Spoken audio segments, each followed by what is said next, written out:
Maverick News presents The Rick Walker Show. Defrag your mind.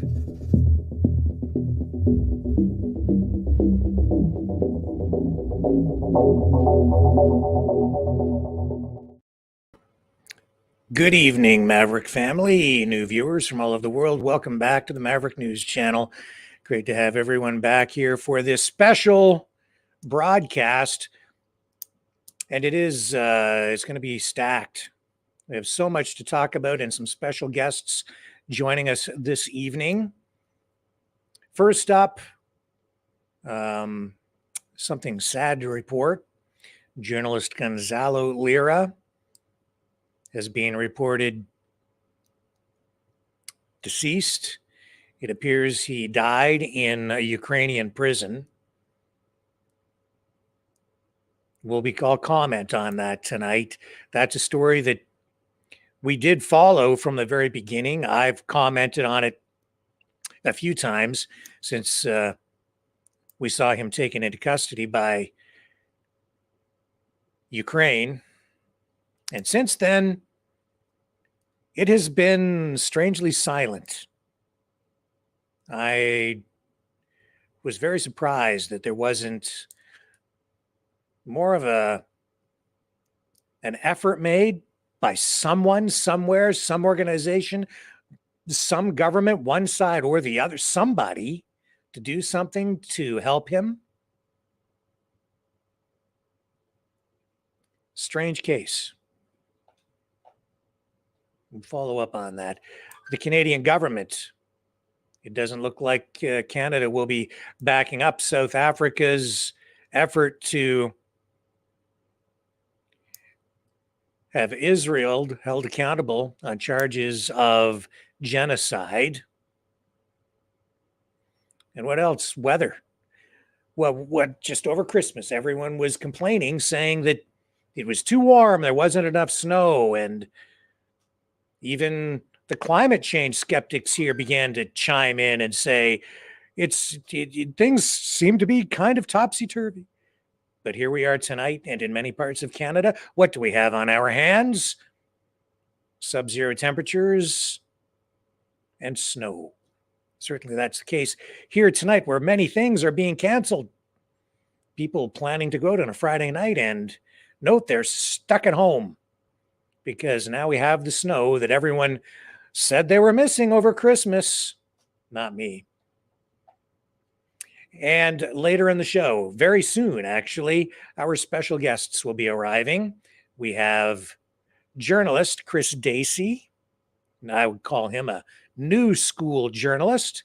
And we have a friend of mine, Gail Robertson, an old school newspaper, traditional kind of reporter who has moved into the realm of new journalism.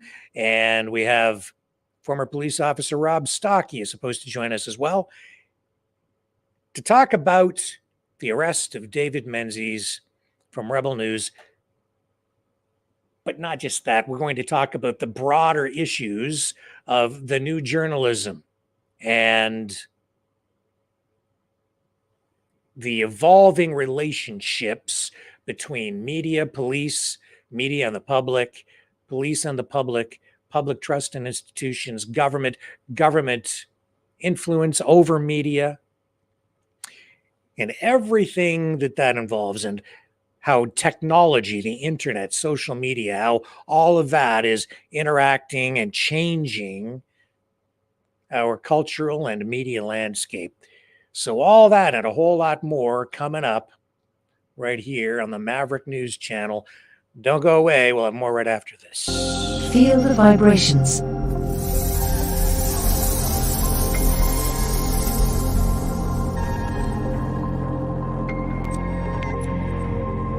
Our quest continues.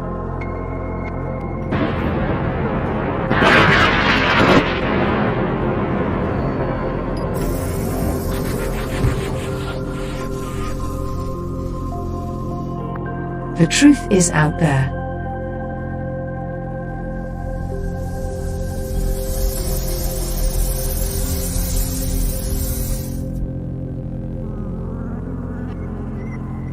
We are Mavericks.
Maverick News.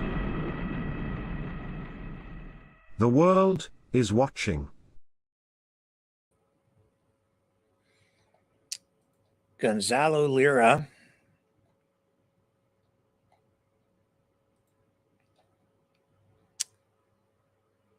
was in prison. He was a critic of Ukrainian President Volodymyr Zelensky and President Joe Biden. He was taken into custody. Boy, how long ago was that now? Months ago. It's been reported tonight that he has died at the age of 55 in a Ukrainian prison. It looks like Tucker Carlson may have been the reporter who broke this story. I'm finding this rather interesting tonight. Before we run the clips of Gonzalo Lira, I want to show you this. Here's TASS, the Russian news agency, saying Tucker Carlson reports on death of American reporter in Ukrainian custody. So TASS uses Tucker's name in a headline, a Russian news agency. That's interesting. Reporter Gonzalo Lira, a citizen of Chile and the U.S., who was detained by Security Service of Ukraine, SBU, has died in prison. And yes, it is, we're saying Tucker Carlson reported that, and the source was Gonzalo Lira's father, who was recently on Tucker Carlson's program on X, formerly known as Twitter.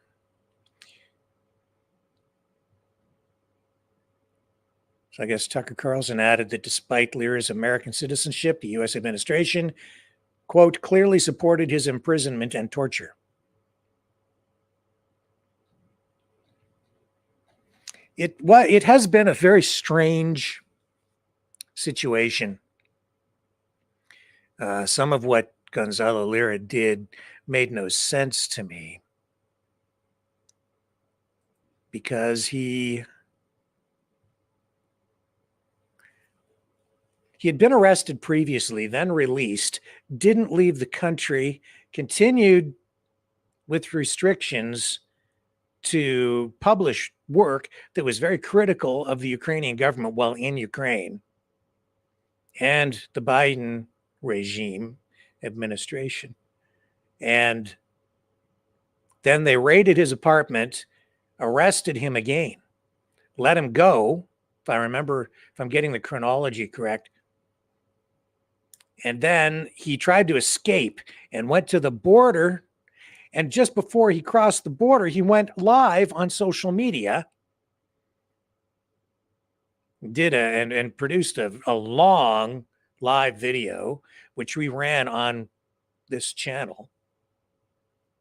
And I thought, if you're trying to get away, why would you advertise on social media that you're about to cross the border right over there so that they can just pick you up? It made no sense to me. And then he wound up in prison.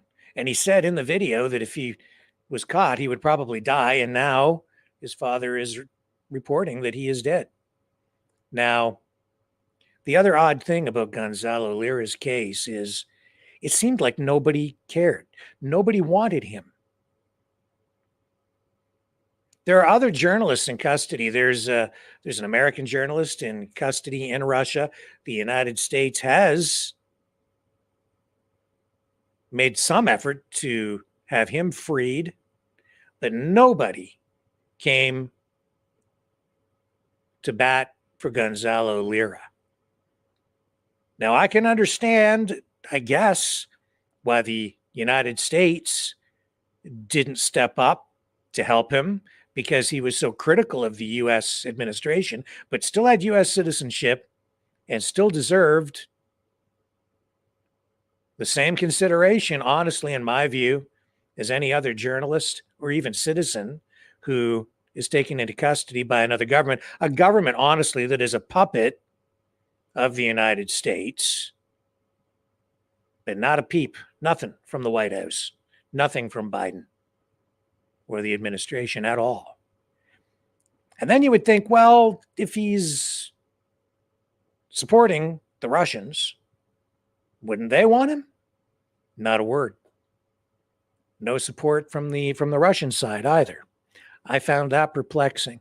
Nobody wants this guy. I heard rumors on both sides saying that he was supporting this side or he was supporting that side. It was like, I guess nobody wanted him because everybody thought he was on the other side, like some sort of a double agent. It's like he was a journalist viewed by governments as some sort of operative or agent, maybe suspected at least of that. So no one took much interest in his case. Tucker Carlson seemed to. And maybe that has something to do with the whole thing. Very odd. And now seeing Tucker Carlson singled out, highlighted in that story in TASS. I don't know if it means anything or not, but it's, I think maybe there's something going on there. Like maybe it was Tucker Carlson, trying to leverage something so that Gonzalo Lira could get out and get into Russia or whatever. But tonight, Gonzalo Lira, I would say a casualty of war. Here is the video. I'll run some of this. I believe this is that he made as he was about to cross the border. If you're trying to escape, if you're trying to get out of a country because your life is in danger and you've been arrested and you're supposed to be on house arrest and you leave and breach your conditions, and then you're trying to get out of the country and cross the border, my advice, don't go live on social media and tell the world where you are. And even if you don't tell people where you are, it's pretty easy to figure out where you are when you're on a phone. In any case, he didn't make it over the border. He was captured and wound up in prison. Here's a little bit of that video. Contacted these gangsters, probably through the prison guards at CISA, and figured out, or basically had the prisoners in the fourth cell that I was in do the actual dirty work of getting the money out of me. See? Because you see, the guards, they never beat any of the prisoners. No, it's the prisoners who beat the other prisoners. In fact, after this 30-hour session, one of the thugs who had really, really hurt me, I mean, he hit me pretty badly, especially on the chest. He hit me like right here on the sternum repetitively and so hard that it left this huge bruise. And by the way, the cell boss the guy higher, berated him for having left a mark on me. Because, of course, the kind of torture that they want to do doesn't leave a mark. That's the point of it. See, because if it leaves a mark, then it's evidence, you see? So anyway, This is his previous incarceration. Who beat me so relentlessly over that 30-hour stretch, after, as we're trying to figure out a way to get this cash to these gangsters, these thugs, he came to me spontaneously and apologized. It wasn't his idea, but he had to do it, because he was a prisoner. He'd been in CISO prison for 2 years already. So, it's not that he wanted to do this, but that he had to do it. And, I understood, because that's the way it operates. Now, I'm telling you all of this so that you understand my situation. My case originally started as a free speech issue. But because of the SBU and the inherent corruption of the SBU and the criminal justice system in Ukraine, I will definitely be sent to a prison labor camp where I will most certainly die. And so I decided that the smart thing was take my chances in terms of getting across the border. Right now, I'm maybe 5 kilometers away from the border with Hungary. Over the last 2 days, I rode my bike just about 1,300 kilometers from Kharkov all the way here to the border. And my intention is to cross the border, get to Hungary, and in Hungary, I'm going to ask for political asylum. Now, why Hungary? And why ask for political asylum? Very simple. You see, when I don't show up at my court date on Wednesday, the day after tomorrow, there will be an arrest warrant issued for me. Now, of course, this arrest warrant, they will presume that I left the country, so it will become an international arrest warrant. Now, the European Union, which is allied with Ukraine, to its perdition, as many of you know in terms of the European economies, well, the Europeans will comply with this international arrest warrant, and they will scoop me up at the first chance. And it won't matter that it's a free speech case. It won't matter. Nothing will matter except complying. If I were to go to Poland or Slovenia or Romania, all of these little gremlins of the EU, they're going to scoop me up instantly and return me to the graces of the SBU and the criminal justice system, and eventually I'll wind up in a prison labor camp. I'm hoping that Hungary, which has shown some independence insofar as these matters are concerned, of complying with idiotic EU regulations and diktats, I'm hoping that the authorities in Hungary will look at my indictment, realize that it has nothing to do with me being an actual bona fide criminal in terms of harming people or property, and it's really a strictly free speech issue, an issue of democratic speech. And I'm hoping that the Hungarian authorities will show some mercy some understanding and grant me this political asylum.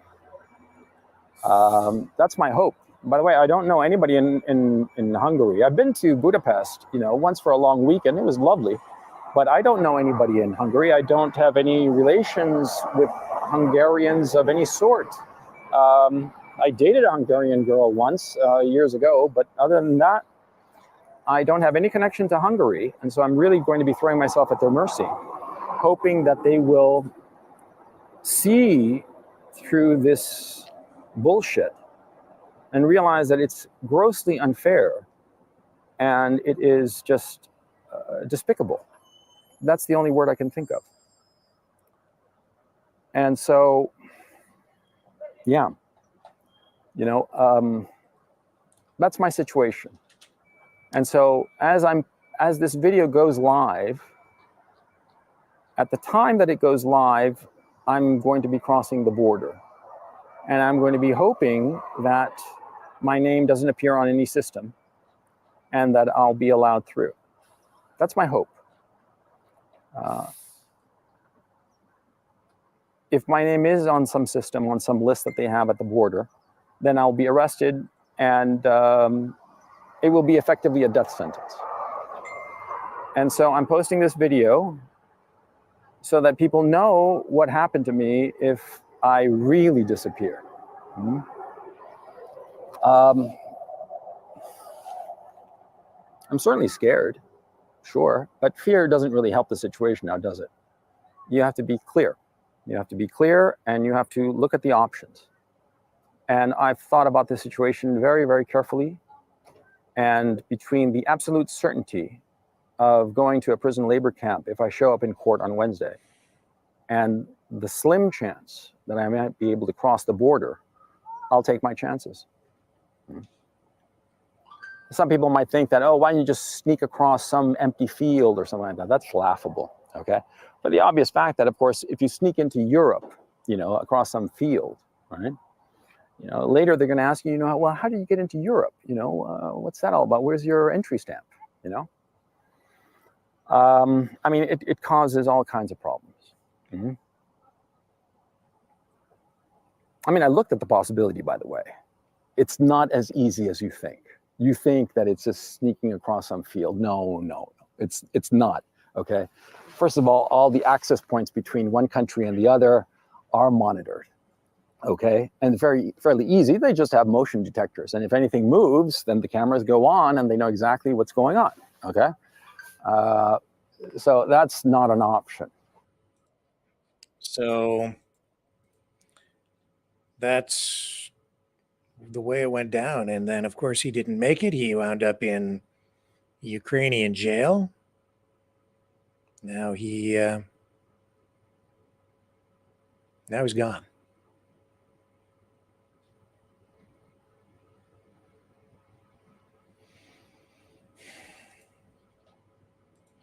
And I just don't understand why the United States, Canada, Western countries are not more aggressive about standing up for journalists. Well, maybe I do understand. They don't really value free speech and a free media the way that they claim to. Stay with me.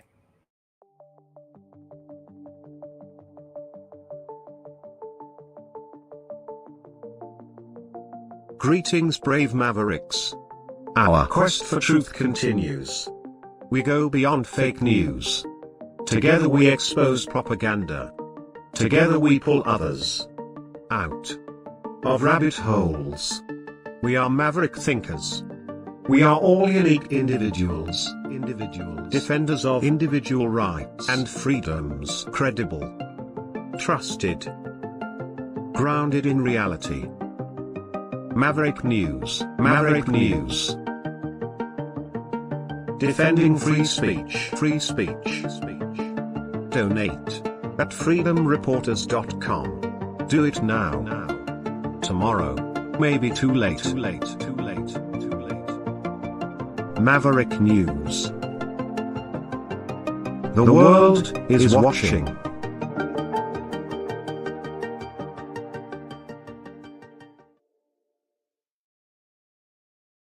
I'm back, and Joe Biden says if needed, the U.S. will go back into Yemen.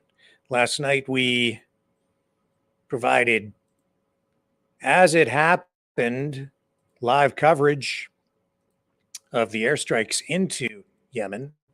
We had told you previously about warnings from the United States, the U.K., allied nations participating in the Red Sea security exercise to defend merchant ships that had been under attack by Houthi rebels in Yemen.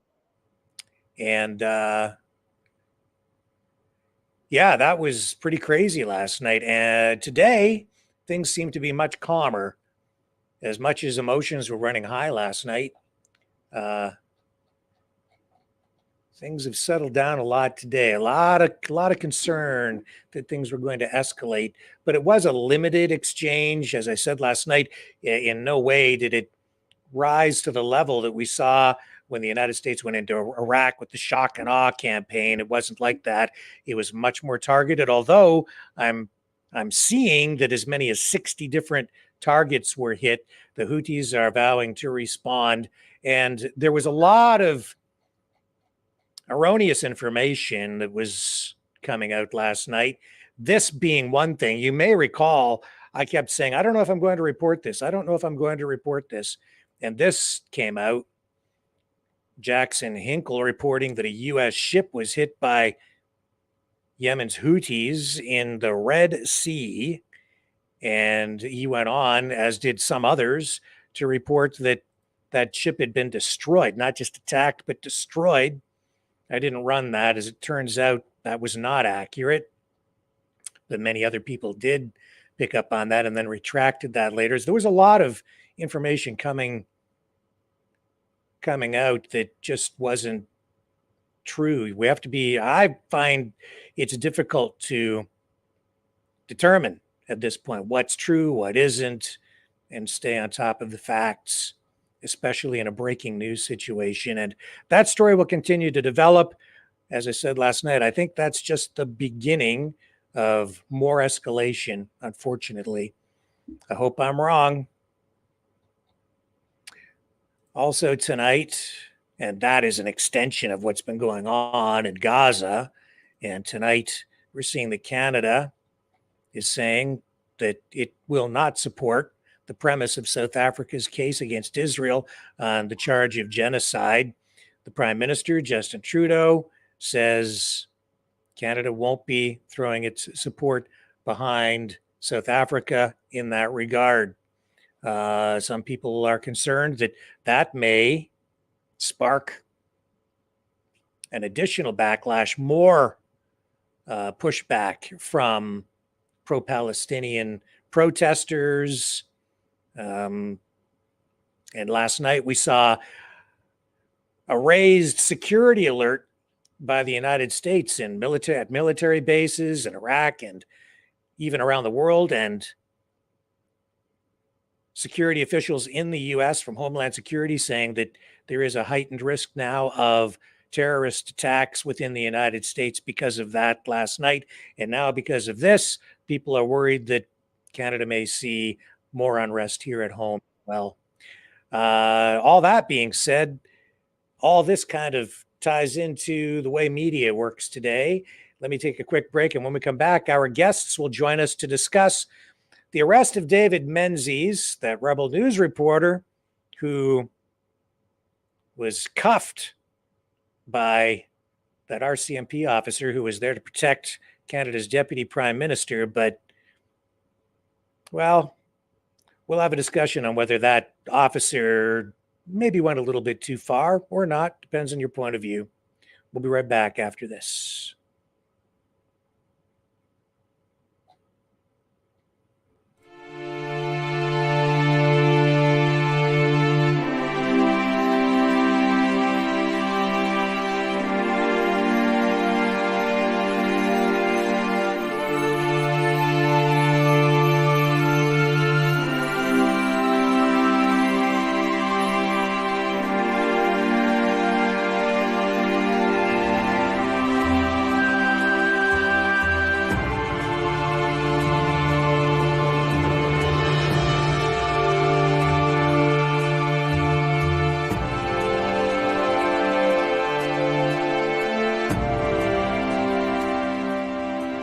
Maverick News. The world is watching.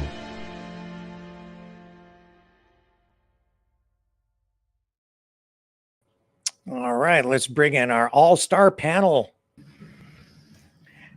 There's Gail Robertson, Chris Dacey, and Rob Stocki. Hello, folks. Hello, everyone. Hello. Great to have everybody here tonight. Thanks for joining us. I finally get to meet Chris. Chris, I've been following you for a while, so watching some of your things, especially during the Ottawa convoy. So nice to meet you. Awesome. Yeah, nice to meet you. And yeah, thank you so much. Rob, I already know, so good to see you too, Rob. Good to see you, buddy.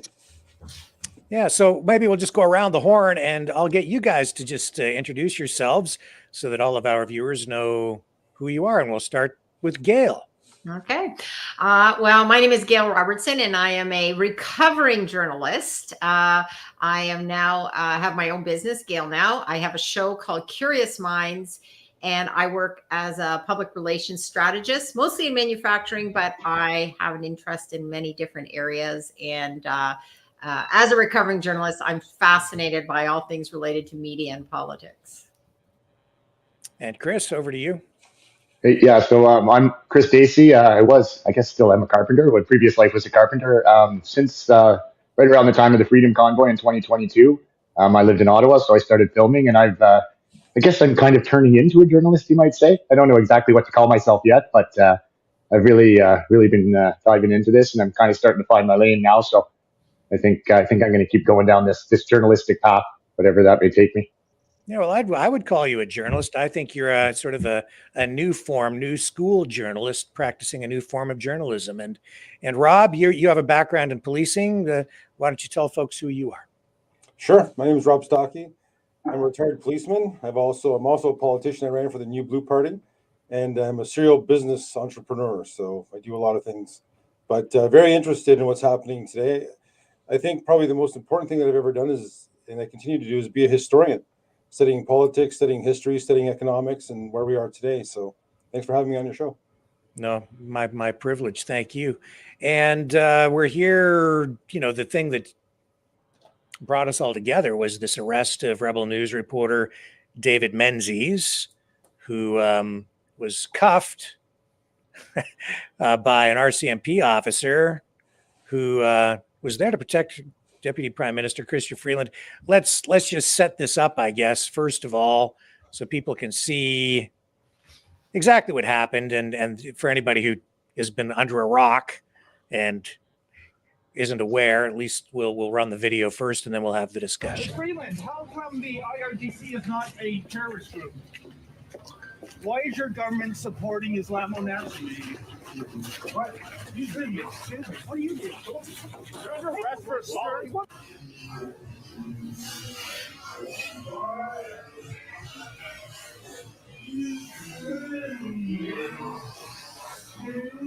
Sir, why are you pushing me? You're under arrest for assault. Who are you? You're under arrest for assault. Police, you're under arrest. How am I under arrest? You bumped into me. You pushed into me. I was just scrubbing. I got my credentials here, and you just bumped into me. So excuse me. You're under arrest. What is your name in your badge? What is your name in your badge? You've been told you're under arrest. Why am I under arrest? He blocked my way. What? I was just scrumming Chrystia Freeland. I'm a police officer. You're under arrest. What is your name and your badge number? Assaulting a police officer. How is that possible? Okay, because you assaulted me 3 years ago when blackface was around. You mean I was asking questions aggressively? No, your actions were. You were almost pushing everybody over. Lincoln, you got this on video, right? He's saying I'm pushing people over. Yeah, that's an absolute falsehood. There were feet were shuffling. So now it appeared that way. That's what you're saying, officer. It appeared I was pushing people. I didn't touch a single person. That was a little bit aggressive for what was happening. Get that. You're under arrest. Please take the microphone out of my face. Well, I'd like an ongoing record of this. Can I have the microphone? Can I have the microphone? Can I have the microphone? Can you give? I'm not. Take your hand out. Why am I under arrest? I'm just doing my job. You don't need to resent. I don't know. You don't have to say anything. I have nothing to hide, sir. Welcome to Black Faces Canada. This is what they do to journalists. I was merely scrumming Minister Freeland, and a RCMP officer blocked me, and evidently this is now a trumped-up charge of assault, folks. I didn't come here to cause any trouble. I came here to do my job, and now I'm handcuffed. This is your Canada now, folks. This is the Gestapo taking blackface's orders. Wow. Every time I watch that, I'm sorry. Oh, sorry. Yeah. You know what? I think we'll start with you, Chris, because you're out there on the front lines, in a manner Yeah. of speaking, almost daily and interacting with police, practicing new form journalism, which is kind of what David Menzies does as well. He's got his own style. They have, their own way of doing things over at Rebel News. You have your own way of doing it. And you've had a lot of interactions with police, especially in Ottawa and elsewhere. What do you make of that? What are your thoughts? Well, I was honestly like I'm very rarely shocked at this point in life, but I was even surprised a little bit by that. Like you say, I've had tons of experience with the RCMP, and only once with the protection detail in particular. So I mean, I've been within feet of Trudeau. I've asked Chrystia Freeland questions numerous times, different MPs, and for the most part, they're very obvious about what they're doing. Like there's if they're in close protection, I believe they would call it. Like if they're surrounding and protecting the VIP, it's very obvious how close you can get. Normally, they don't normally come out of nowhere, and particularly without saying anything. So in my experience, they've always either with just even meeting eyes or with their body language, or if we get a little too close, then they speak up. And there's even been times for me where we've talked ahead of time before the VIPs come out. They let me know they'll be coming out. They tell me we have to go this way. Just stay back from where we are, and you'll be fine. You can ask your questions. So I personally haven't had the same problems with the protection detail. I have had issues with other RCMP officers. Makes me think of about a year ago. Maybe it was during the summer, anyways. When I think it was when Hillary Clinton was in Ottawa for the Liberal convention. We ended up, me and a woman I know, Christine Cameron, saw Trudeau coming out of his office, and he was walking down to the Westin with his detail. I mean, he was going to take some pictures, and we literally followed him for 3 blocks. And she was giving him the gears. I was yelling questions at him, and we got almost to that area. And an RCMP officer came out of nowhere in that case and grabbed the woman. He kind of pushed her around. I asked if we were being detained. She scurried off. So that was the closest I really got into it with the RCMP. But I haven't seen anything like that from the detail. It seemed like it was planned somewhat to me. I think he did it on purpose. And Gail, in all the years that you've been involved in journalism, have you ever seen anything like that? What are your impressions? Well, no, and I know you talked about just before this, talking about, free press, and there's a lot of talk about celebrating free speech, freedom of the press. But I think it's only when you are agreeing with the current politicians. And that's the concern I have, is that, someone that comes from a journalism background, yes, you should be able to ask questions, but this was very strange how it all took place. And I was kind of chuckling as I was watching it, because I've seen this numerous times, and each time I watch it, it almost seems farcical. I mean, it just seems that, come on, like, it's so clear that whatever you may think of David Menzies, and I think this is something that is more at issue here, is that it's the Rebel News, and he's getting under their skin to the point that they're now, going after him. And I think that's, it's interesting, because this is so on brand for the Rebel News that they're going to make lots of money from this. And that's what I find interesting. They're kind of going after him, and it's actually helping them, not hurting Rebel News. But it's really hurt from a public relations perspective. This is definitely hurting the, Chrystia Freeland and the government and RCMP. I think it really puts them in a bad light and puts Rebel News as the heroes here, which is what they want. And Rob, with your background in policing and politics, I'm very interested in your perspective. Well, right off the bat, I'll tell you, if something is true, you're not afraid to have it explained. You're not afraid to have it made public. And that's one of the things with this government. They're so absolutely terrified of muckraker or independent journalists who are not receiving their money that they're handing out to the mainstream media, because they can't control what kind of questions are going to be asked. And they're very, very, how should I say, they're terrified of Rebel News, because Rebel News doesn't script their narratives. They don't agree. The narratives don't agree with what the government wants people to hear. So by virtue of that, they can't control the questions. They are held to account, and public opinion is their greatest adversary. They're afraid of, if the public actually gets an idea of what's going on, that's their biggest fear. And that's what David Menzies does. He asks the difficult questions. He brings the issues to the forefront. He doesn't beat around the bush. He doesn't ask the softball questions like, Mr. Trudeau, what's your favorite color? I mean, he asked Trudeau questions that Canadians really want to hear the answers to, and they don't want to give answers because there is no good answer that they could possibly give that makes them look good from everything they've done while they've been in office, while they've been in office all this time. Yeah. As I watched that, it looked to me like the officer put his arm out to almost catch him, to just get in the way so that he would be touched, so that, oh, there's assault, just touch him. Oh, that's assault. But my goodness, this just seems to be just over the top. Rob, Rick, if I can just jump in for a second, from Yeah. a policing point of view, it's pretty obvious what's happening here. The RCMP are assigned to the PMO protection detail. They are essentially acting as the thugs for the office. They're actually acting as the bouncers for Trudeau when he doesn't want to answer questions. And same with, obviously, Freeland knows that she's going to be held to account. So they're protecting those who pay them. That's exactly what they're hired guns, is all they are. And if you look at this from even a more sinister perspective, Trudeau's trying to take away the regular public's firearms, the people that are peaceful. Why is he doing this? He wants to have his own police officers be the powerful ones in society. He wants his thugs to reign over everyone else. And that's what's actually happening here. This is a gross use of police resources. It is absolutely shocking. And anybody that has any degree or love of freedom should be extremely concerned about what we're seeing with the Trudeau government.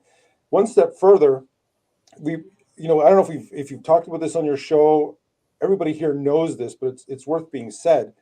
Trudeau's trying to accredit certain journalists, and by virtue of Rebel News being there asking questions, even though they're accredited, there's a Supreme Court a judge's decision that says they're accredited. They're trying to ignore that. And I hope this officer is held to account. I hope that Rebel News does take this battle. They have won in the past. I hope they win again. What does this do to public trust in policing? Well, I'm going to let the other two answer in just a second, but I'll tell you this as a police officer that actually upheld the law. The one thing that police officers actually hate is a dirty police officer, or someone who's not acting within the parameters of the law, because it makes the rest of us look like fools. It takes away our credibility. And any member of the public that sees this, there's no way that any member of the public, unless they're pro-liberal or they have some sort of bias, would agree with what the officer has done. David Menzies absolutely did not do anything wrong. He absolutely didn't assault the officer in any way, shape, or form. And all he did is what regular journalists do. They offer a microphone and offer the person a chance to comment. Chrystia Freeland did not comment. He asked her another question. She did not comment again. And that sort of pressure obviously runs afoul with the PMO. So they have their thugs interfering with legitimate journalists. Yeah, and Gail, you have a background in PR. You said it's it's bad PR, right? And I agree with what Rob said in terms of how this shines a light on the police, because I think most police, I've had dealings with them, are, they're very helpful. And in this case, this puts the whole RCMP, and sadly, it's like any profession, right? And it's like the one bad apple, right? It sort of spreads. And sadly and I did read this somewhere, heard that police officer, apparently his nickname is the Bouncer. So, again, it's that idea of, as Rob said, kind of that thug mentality. And I think the police are trying to get away from that, perspective. And I think this really does a disservice, to police, to the RCMP. And from a PR perspective, if they called me in, which they probably wouldn't, but if they called me in for a consultation, I would say, step into the spotlight, take ownership, apologize, and say, this is not what we stand for. This is not the RCMP. And I think Chrystia Freeland should speak to this. I know she said this is separate from her. And we all know that that's not the case. This is, they are talking. She has full control over being able to step in and take ownership of this. That's the other thing. In any leadership role, we have a duty as leaders to always take that position, that, and apologize. And that would diffuse things so quickly if she, and the other thing I would do, and I know she'd probably never do this, but I would recommend sit down with David Menzies and say, okay, you know what? We're going to give you an interview. That would diffuse so much of the Rebel News. They may not even want to do the interview, but I would still offer it. It sort of takes the steam out. And this is what we need to do. We need more people to apologize, to be responsible, and to say, if you make a mistake, okay. In this case, I think what likely happened is that police officer might have just, in the heat of the moment, if we give the benefit of the doubt, maybe just overstepped. So if we say, let's be positive here and say just, hey, we overstepped, we apologize. And sadly, we're in a society right now that no one wants to take ownership and be responsible and be respectful. Chris, do you find that independent journalists like yourself and like David Menzies, are you treated differently? Oh, definitely. And I mean, even amongst independent journalists, it's like anything. I guess there's kind of a tier system. I found though that, like before I was just kind of covering things, right? So there was a lot of people yelling and screaming, and those videos do well, people yelling at the prime minister. But actually spending time with Lincoln Jay, who recorded that video, I learned quite a bit from him and the way that they kind of weighed out. And sometimes if you can stay calm enough in the situation and just get that question out there, that's far more powerful. And it seems to me that when you do that, those videos get viral. Like they definitely see it. They know who we are. So then it's having an impact, right? When Trudeau would hear us all screaming that, he just waved narcissistically. As things progressed and they started realizing that I'm going to be dropping some serious questions, whatever may be going on, their approach changed, I think. So. Yeah, I mean, from my perspective, I think the worst part of this is the damage that this has done in terms of public trust in policing. Okay. This just undermines it more. And especially since the pandemic and the lockdowns and people, kids being arrested on skating rinks, and what we saw happen during the Freedom Convoy with peaceful protesters being assaulted, I would say assaulted by police. Just all of these things. Now more than ever, we need positive actions and work to be done to repair the damage in that relationship between the public and police. Any other thoughts on that? Can we get back to that? Yeah, well, that's something that I've struggled with for a long time. My whole life I was always, I have lots of military family. I have friends that have been in the police force. Most, I don't think anymore, but always had a healthy respect for law enforcement my whole life, until the convoy, really. And like that was completely shattered at all levels. I mean, PPS, the Parliament Protection Service, they didn't really beat up our friends, so I kind of had a little bit better with them, but it took me a long time before I could even be around police without my heart rate going up, basically being, triggered, so to speak. And I spent a lot of time over the last almost 2 years trying to rehumanize and build relationships with Ottawa police, with whatever police are around. And at times we've made some real progress with particular officers and getting to know people. And when incidents like this happen, or we also often still, unfortunately, have incidents with Ottawa police and Ottawa bylaw services and a few different other things. So every time one of these happens and I've made some progress, I just find it so deflating. And I am out there attempting to at least personally build relationships. And if we do that and our events go smoothly, people see me interacting with the police, that has helped on a larger scale as well. But when something like this happens, it's just like, it takes you out of the knees. Yeah, I mean, I think back to community policing initiatives. I remember in elementary school having, the community relations officer come out, and when I was a kid, kindergarten, police officer came to speak to the class and show the kids that you don't need to be afraid of a police officer, as people in many other countries are. Police are there to help you.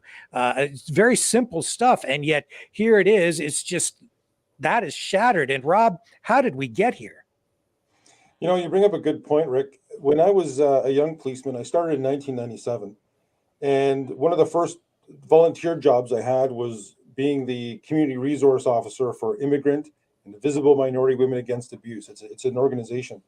And for 8 years, I was speaking at this group as they would have new immigrants coming in. And I would explain to them that this is Canada. You can trust the police here. If you have a complaint, the police aren't going to rape you, because in many countries that's what would happen if you were alone with them. They were the thugs of the politicians, and we're seeing that now. I mean, let's unpack this for a second. Let's look at the background of Trudeau. He comes from a background where his father celebrated communism. His brother makes movies for Iran. He idolizes Castro, and at the funeral of Castro, talked about how Castro served his people, not that he was a dictator. So if you look at the tactics that Trudeau's deploying, he's deploying the tactics and the method of control the way those he idolizes do. And that's why it's becoming so dangerous. And my family escaped communism. I'm the first generation born Canadian here, so I'm well aware of the tactics that were deployed in communist regimes. And we're seeing all of that here. And the scary thing is if you look at what Trudeau is saying, I mean, this is really scary. If you really want to know what he's thinking, look at who he quotes when he speaks. His MPs, they quote Joseph Goebbels. They quote Joseph Goebbels saying, it doesn't matter if it's a lie, if you repeat it enough, people will believe it to be the truth. That's climate Barbie. And if you look at Trudeau during the pandemic, he was talking about, what do we do with these people? They're taking up space. Well, who's he quoting? He's quoting Hitler's regime. And the way he's dealing with his police, I mean, this is a really dangerous time for Canada. This man is extremely dangerous. And like Jordan Peterson had pointed out, it's not the strong men that you have to worry about, it's the weak men. And Trudeau is extremely weak. He has no real educational background. He has no real skills of leadership. He was essentially put into office because of his name, and his position was bought with money in advertising, because people paid for advertising to put him at the forefront of the electoral race. But what does he actually give to Canada? Our prices are rising. He's printing money. We're inflation's out of control. Our security is poor. Public confidence in our policing and many of our institutions, our healthcare institutions, our policing institutions, public safety institutions, they're all failing. I mean, I can't think of a single person I know who's not a union member of the government, by the way, but a single person I know, a real person in real society, who actually agrees with what the Trudeau government has done in the past 2 terms that he's had in office. So, like I said, if you look at history and if you look at what's happening economically to Canada, what's happening public safety-wise, what's happening with our healthcare systems, yes, in some degree, they're a provincial responsibility, but Doug Ford and Justin Trudeau, I mean, there's a love fest every time they're on camera together. So I think there's a real issue with our political institutions at this point. And the only real choice that we have at this point is I'm just going to say this, you may agree or disagree, is Pierre Poilievre. That's the only real choice we have in this next election, because he's got the numbers, he's got the people behind him, and I think job number 1 is getting rid of the Trudeau government. I mean, that's what we absolutely have to do if we have any hope of restoring Canada to what it was just 10 years ago. Interesting. I came across this cartoon today, or this artwork, political cartoon, and you kind of went from communism over to fascism, from one breath to the other. And I've been saying for a long time, Marxism, fascism converging into globalism, and I keep calling it communo-fascism. It's about authoritarianism, right? It's kind of it's a dictatorial approach to government, autocratic. Gail, have you seen a shift in that way? Well, one of the things that I've noticed, and I'll say this as, because as a recovering journalist, and this would not put me in probably good stead with even some of my friends that I still have in mainstream media. But one of the things I will say that as a journalist that I noticed right from when I was at school through to working in journalism is that at times I sometimes didn't always fit in. And now I understand a bit more of why that was. And, listen to someone like Chris and watching what happened during the convoy is there's definitely kind of an elitist approach to coverage of things, right? And that's something that I've always felt we needed to get, broaden that scope and be able to hear from different voices. And one of the things I noticed early on with the convoy was this very much an attack on workers and on, as I said, people that wear work boots and, don't fit into a certain mold that media may think of as being, the smart people. And I hear this all the times. They go, well, it's these people, these dumb people that are, that aren't supporting someone like Justin Trudeau. And I'm like, this is very disturbing to me, because I've always believed that, often the smartest people are the people with the least formal education. And the reason I say that is a lot of the formal education we get is that it teaches us to see things in a very narrow way. And I once lived on Pelee Island, and I can tell you the smartest people had the least amount of formal education in terms of being able to solve problems. And it's really taught me to lean in and listen to people. Like, I have a university degree, and people have to go, oh, you have a university. I said, trust me, that's not something necessarily to feel that I see that makes me any better, because often it reduces our ability to see that broader perspective. Now, I am probably the first person in my family to have that post-secondary education. So I grew up very much in that working class, family, and have a lot of my friends and family that, have worked in construction, have worked in farms. A very good friend of mine grew up on a farm, and she's one of the smartest people I know, right? So yeah, I just wanted to say that to sort of set a scene that, and sometimes it's not necessarily intentional. I just think that people that come into the media often come from a little bit different background and often aren't able to see from different perspectives, even though that was when I was at school, we were supposed to do that, be able to see different views. But if you look at most people, and I started looking around a lot of journalists I knew and went, this is interesting. What is their background? What is their experience? And a lot of journalists haven't had different work experience. They come in and they start, there's a lot of judgment. Mm-hmm. I think your perspective ties into the rise of populism. And Chris, I'm sure you can relate to that, because, your journalism, new form journalism, is very freedom focused. You're covering a lot of the freedom movement. That is, I think a cornerstone of the populist political movement and growth in Canada. What's your perspective on what Gail was saying? Is journalism changing? Is the political landscape changing? Oh, it's definitely, the journalism for sure is changing. Like, I guess with the different people coming into independent journalism, I'm coming from a carpentry kind of self-employed background. So I'm going to bring a very different set of perspectives and experience than somebody who is coming from perhaps a university educated perspective, especially if they're all coming out of the same type of university. I guess there is a few benefits. There's pros and cons to everything. If your university, at least it used to, it helped people communicate. You learn to write, to talk. Those are things I'm still learning, but it's in theory, right?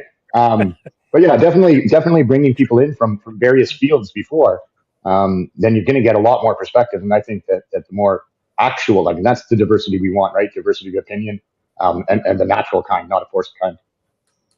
Yeah, that's really key. I did want to say that, diversity can mean many different things. It's not only about this narrow view of diversity. We need to have diversity in people that, like I said, carpenter, farmers, people, truckers, all of these people.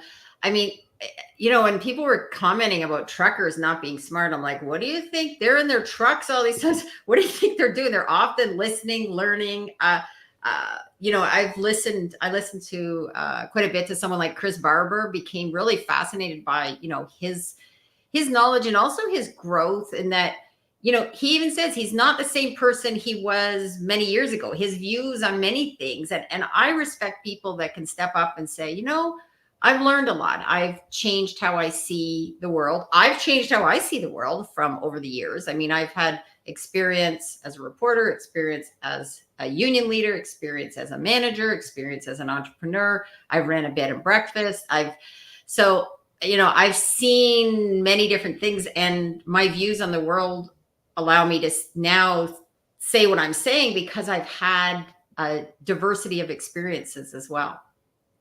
Rob, do you think police and politicians are having a more difficult time these days, or are they struggling to come up with a way to deal with the broader scope of journalism and who is a journalist? I mean, back when I was with mainstream media, social media wasn't as much of a thing, and you would show up at an event and everyone would have their credentials, and that guy's with the CBC, and that guy's with the Globe and Mail, and that guy's at the National Post or the Windsor Star, whatever, right? So, those are the journalists. But today, anybody with a phone can be a citizen journalist.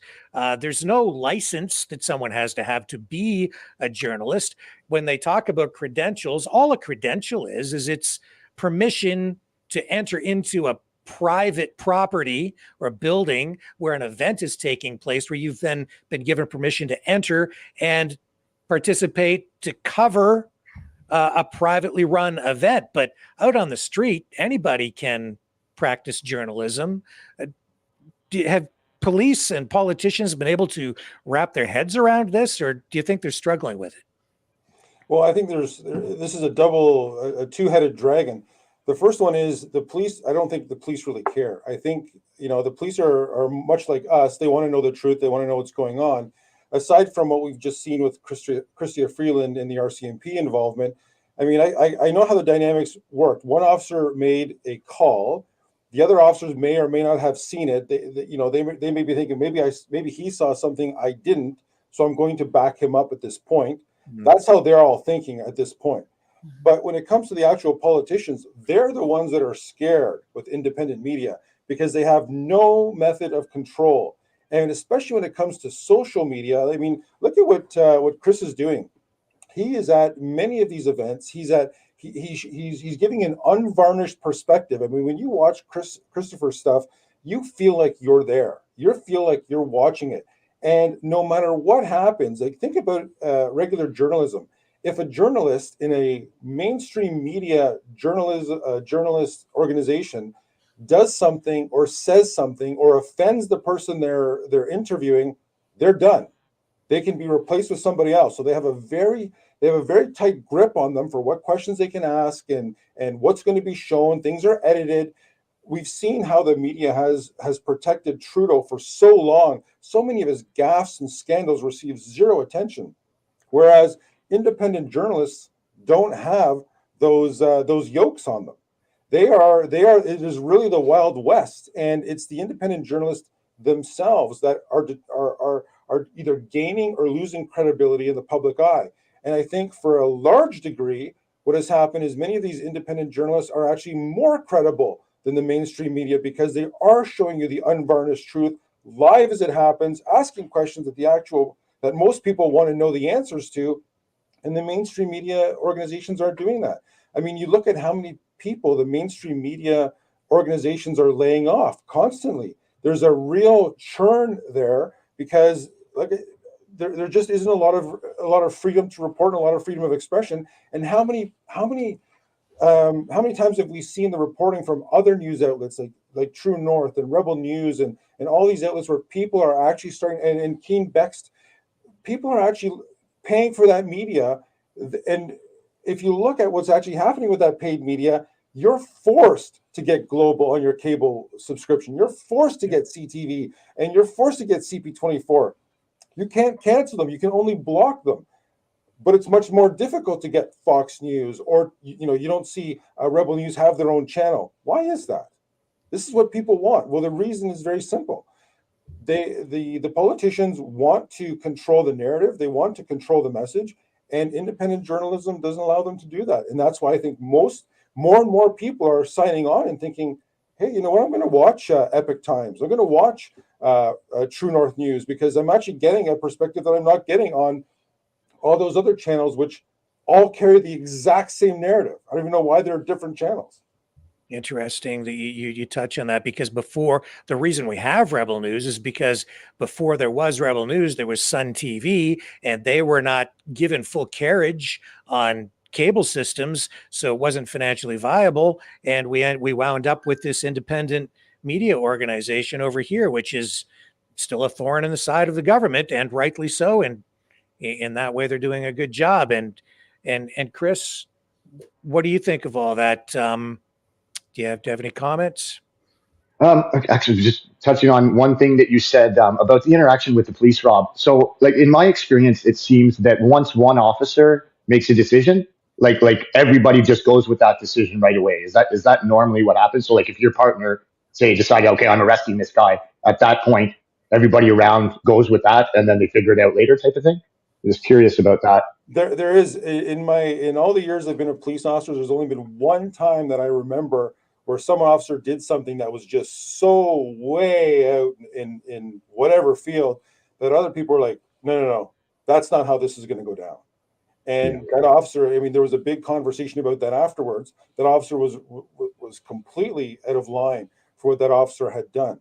But for the most part, that's what happens. I mean, you're working with these men and women side by side. You know that everyone has a set of eyes, but you could have been looking to the left. Someone else could have been looking to the right, or someone else may have been obstructed.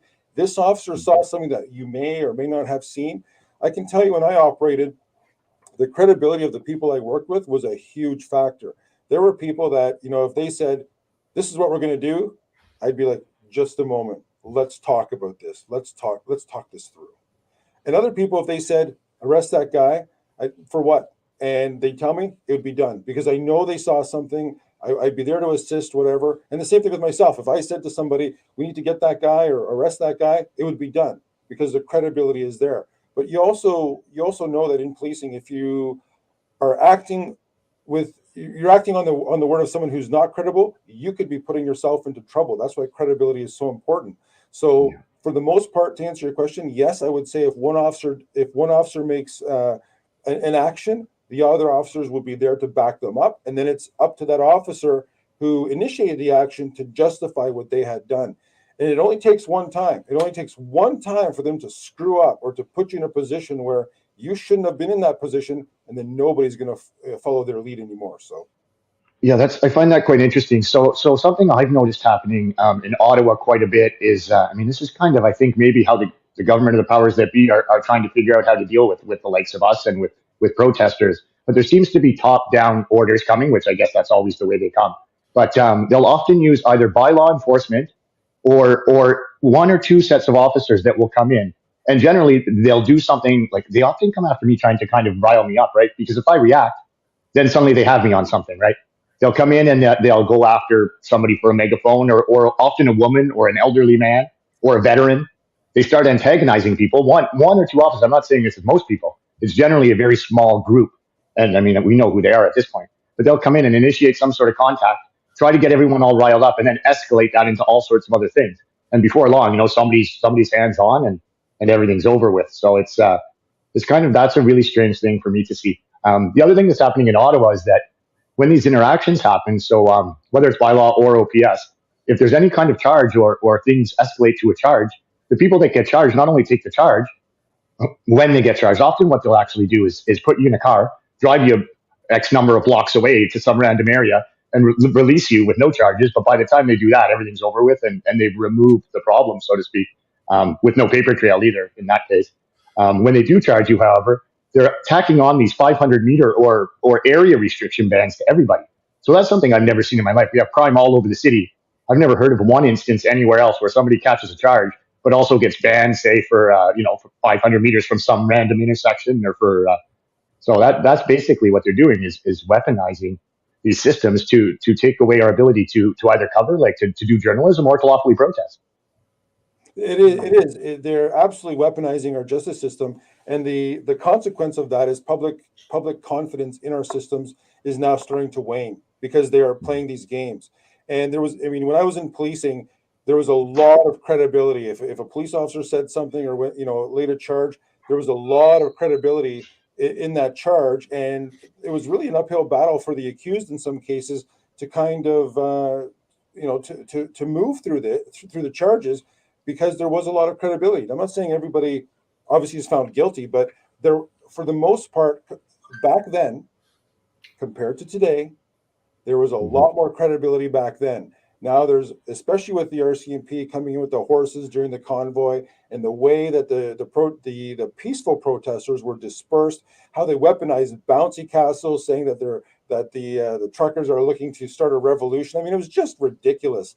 At first, people thought there may be some credibility to it because the average North American wasn't used to the weaponization of journalism the way it has been done now. But it's like anything, people are catching on.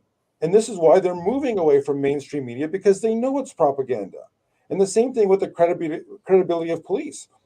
Under this new chief that we have in Ottawa, I mean, I see him at the prayer breakfast. I see him at different events. I attend those events as well. Obviously not as a police officer anymore, but they're doing the right thing, interacting with the community, but they're doing the wrong thing in the public eye with the way they're treating people who are legitimately protesting, which is, as Canadians, it's our right to do. So obviously, protesting and public relations, there's a lot of weight that our protests are carrying, and they don't like that because it's a big public relations threat. I'd like to get perspective from you guys on, the way things kind of used to be between media and police and the way things are now, because I think, Chris, you've needed to learn how to interact with police in a completely new and evolving media and political landscape. And Gail, you come from a background where I come from, where I think things were a lot different. So let's start with you and just tell me, what kind of relationships did you have with police before? I mean, I would have contacts and they would sometimes give me tips and there was trust building, but it was a different kind of environment. Well, I think number one is that we're in a different world now, right? And we can't expect the same things to happen. And this is what I think a lot of people are, including politicians, they're making these decisions, the Online News Act, they're trying to they have no understanding of this digital world. And I still see people media people I know, friends I know that are should know better, they're blaming Meta and Google for not being able to put news links on those platforms. And I'm like, that's okay. And it doesn't mean I'm pro Meta or pro Google. I have a lot of issues with them in terms of censorship, but it wasn't them that came up with these rules. So all of these things are happening. And I think a lot of people are confused, but here's the other thing that's happening. And what's scaring them is that people now are finding other ways to get their news and get information. So they're watching a show like this, or they're going and listening to a Joe Rogan. And these people are doing phenomenally well. And you know what? The more they try to suppress it and pull it in, the stronger those other platforms are getting. That's what I find fascinating, is that we are in a different world. And, it's like, I often liken it to parenting, right? If you try to control, especially a teenager, right? You have to find that happy medium and that balance, because if you try to control, what happens is people will find other ways, and they may be quiet, but they're going to find alternatives to get their news. So the biggest thing I noticed, as where I'm at now versus when I was a reporter, you can't compare that world to now, because now we have social media, we have different podcasts, we have a different way of doing things. And that is very frightening to the people in positions of authority that are making decisions. And that's why they're trying to do these online news acts. They're trying to say, how can we control this? The problem is, and I've said this, is that what happens when the tables get turned? You may think the people that are all, happy about the Emergency Act, I think, what happens when that's going to get turned on a group that you are part of? And that's what no one seems to understand. And I shake my head at this, because I'm like, you can't cherry pick what topics and issues, that you want people to get beat up over, because one day that could get turned around. So consistency and how the law can be applied to everyone. And one thing I just wanted to add about David Menzies is that's exactly what happened. He was arrested, and then they just took him nearby, and he was released behind a school nearby, apparently. So, I mean, but it puts it got him out of the way. And I think they thought, oh, we'll maybe set some sort of, practice here. We'll show him. And instead now it's blown up, and they picked, I think, the wrong person to do that too. And Chris, how have you learned to interact with police? I watch a lot of your work. your approach is a lot different than mine ever was, or probably ever would be. I mean, you get right in there and you ask those questions, and you're out on the street. And when the politicians are walking down the sidewalk, you do kind of what David Menzies just did. You just walk up and start asking questions. But the cops get in there, and I guess you've had to kind of learn where the boundary lines are, how close you can get, and how you can interact with police without getting arrested. How have you learned where those boundary lines are? I mean, for me, I guess it really was trial and error. I started out by just putting myself in the middle of a lot of quite interesting and dynamic, crazy situations.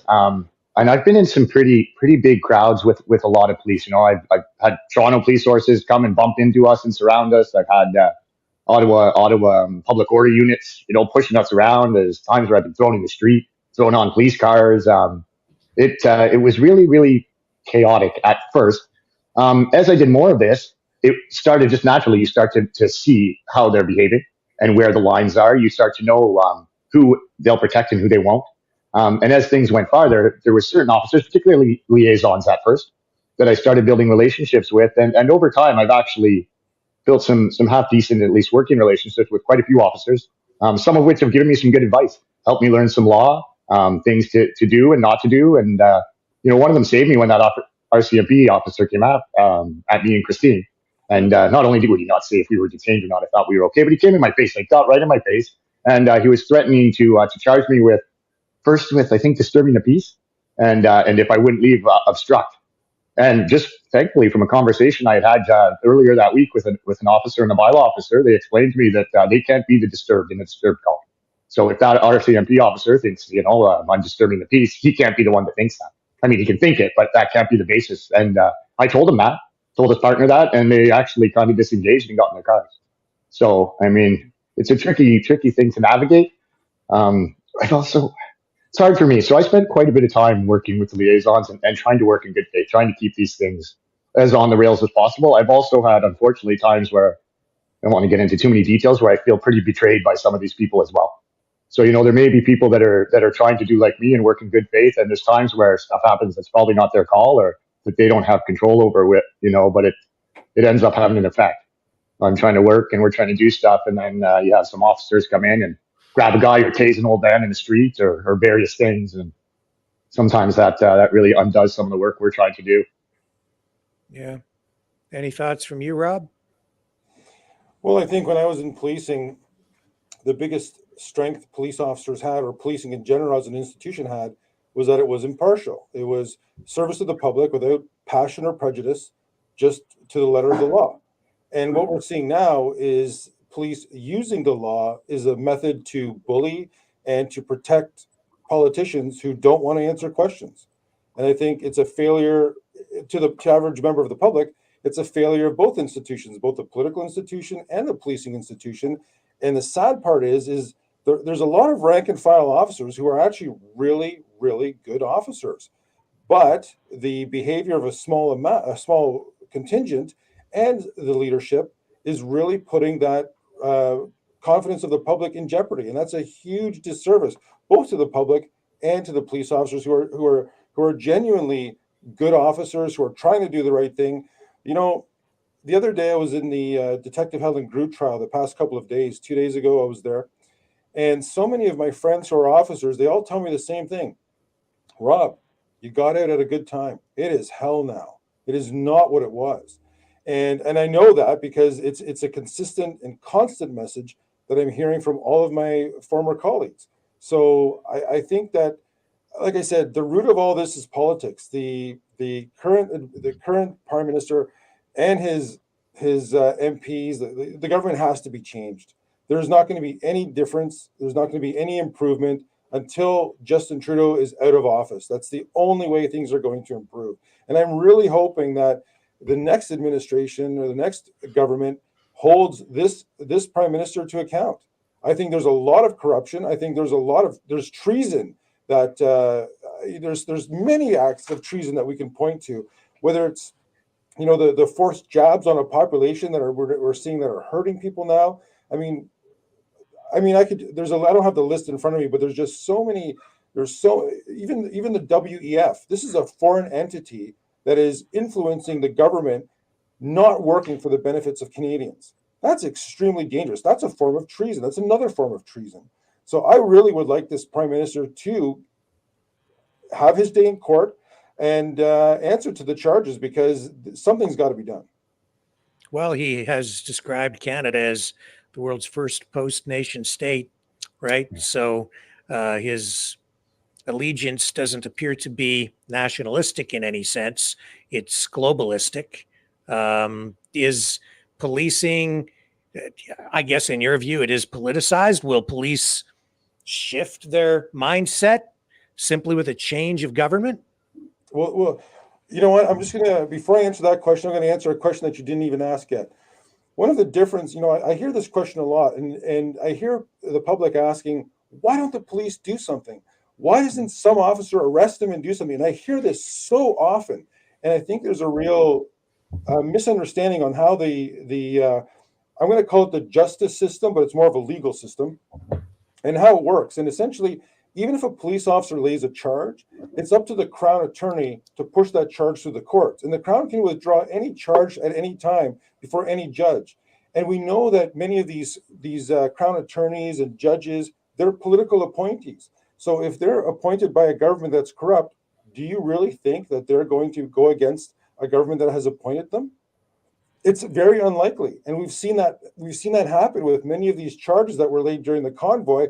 None of them should have ever seen the light of day. They were fake charges. Then you have Tamara Leach, who's been charged with mischief. How long has her trial gone? How much time has she served in jail? Whereas people who are charged with murder are out within days on bail. I mean, it's not difficult. It's right in our faces, seeing the politicization. Is that the right way of saying it? Politicization of our institutions. Mm-hmm. And like I said, it is getting scarier and scarier. I mean, we are where we are right now, but if you study history, you see the direction we're going, and it's going to become much worse if more people in the public don't start getting politically involved, don't start supporting candidates, don't start helping with canvassing. If they don't start making sure that the votes that are tabulated match the paper copies of what the machines are spitting out. There are so many ways that I've been seeing that our institutions have been corrupted. And of course, it all comes from the top. It all comes from the WEF. There's a lot of money there. It's not difficult if you think about it. I mean, politicians, to the average person, make a lot of money, but in the grand scheme of things, they don't. And when you see people like Justin Trudeau, who are supposed to be only making, $200,000 to $300,000 a year to be the prime minister, $178,000 a year is the salary. There you go. Yet his bank accounts are showing that he's in the tens or hundreds of millions. I mean, I've lost count. I don't even know where he is right now. How is that possible? How is that possible that he's making that sort of money? Where is that money coming from? Well, it's very simple. The people that paid media and paid for his advertising to become prime minister are now bribing him to put these policies forward that the average Canadian doesn't want. So like I said, this is another treasonous behavior. And there are people that would come forward. There are witnesses that would come forward, but they have to know that they're going to be protected. They have to feel that if they do come forward, that they're not going to be suffering for the rest of their lives because they're being honest. So like I said, the only way this is going to change is through a change of government and having a new government that is honest and accountable to the public. And just to add that, I think, back in the day, it used to be, I know for media, at one point you could take gifts, and then they changed it in media newsrooms that you couldn't accept, a lot of things, right? Because they didn't want to have the influence. And I think, that's a real concern right now when there's, open season, it seems, on accepting various things. And we just saw this, with our prime minister staying in a $9,000 a night place over the holidays. That's not just, hey, you can stay at my house, a friend. That's a business. And so these are the things that start to get people, losing trust and faith in the systems when you see those types of things happening. And that was concerning to me. And now the latest news is that the ethics commissioner did not approve. What a mess. What a mess. What a mess. Yeah. let's look at I mean, in psychology, there's a doctrine of what you see is all there is, and that's how the human mind functions. So when Bev Oda had a $23 glass of orange juice, and it made every news agency to smear the conservatives, and I don't want to come here, I'm pushing the conservatives or any other party. What I'm just looking at history here. A $23 glass of orange juice, which pretty much derailed the conservatives for the next election because it happened right near an upcoming election, made the conservatives they really painted the conservatives as a real party of elites and completely disjointed from the regular public. Whereas you have the prime minister $9,000 a night or whatever, how many thousands of dollars a night for a certain, one night. This is a much more than a glass of orange juice.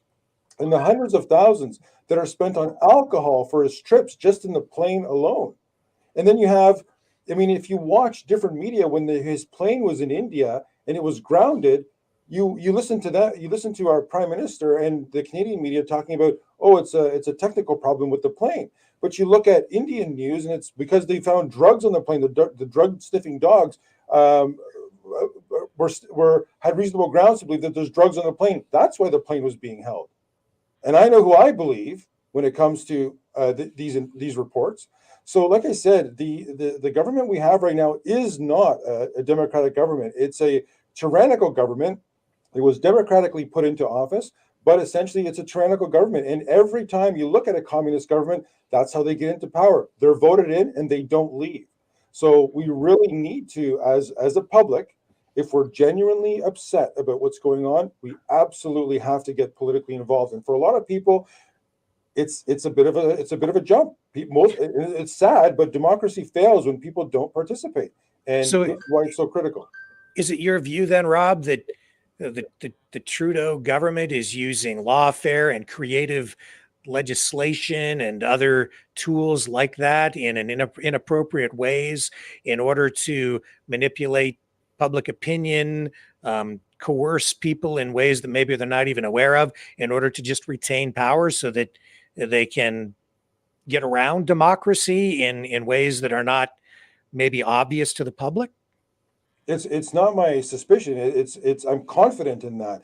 Even Mark Zuckerberg has admitted that the Democrats in the U.S. have used Facebook as a platform. They've installed their own agents to censor stories that would be unfavorable to Democrats, yet push stories that would be unfavorable to Republicans.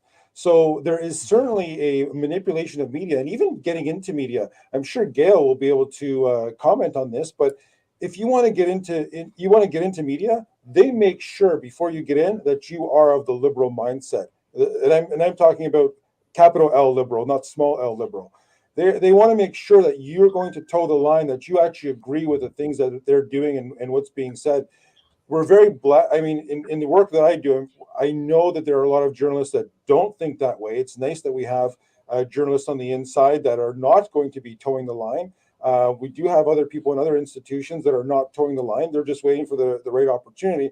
But there's a lot of people that are very upset about what's going. Like you can probably tell I am too. I'm very upset about what's happening with our government. And like I said, I cannot stress it enough that democracy fails when people don't participate, and more people need to participate in democracy. That way it'll restore confidence in our institutions.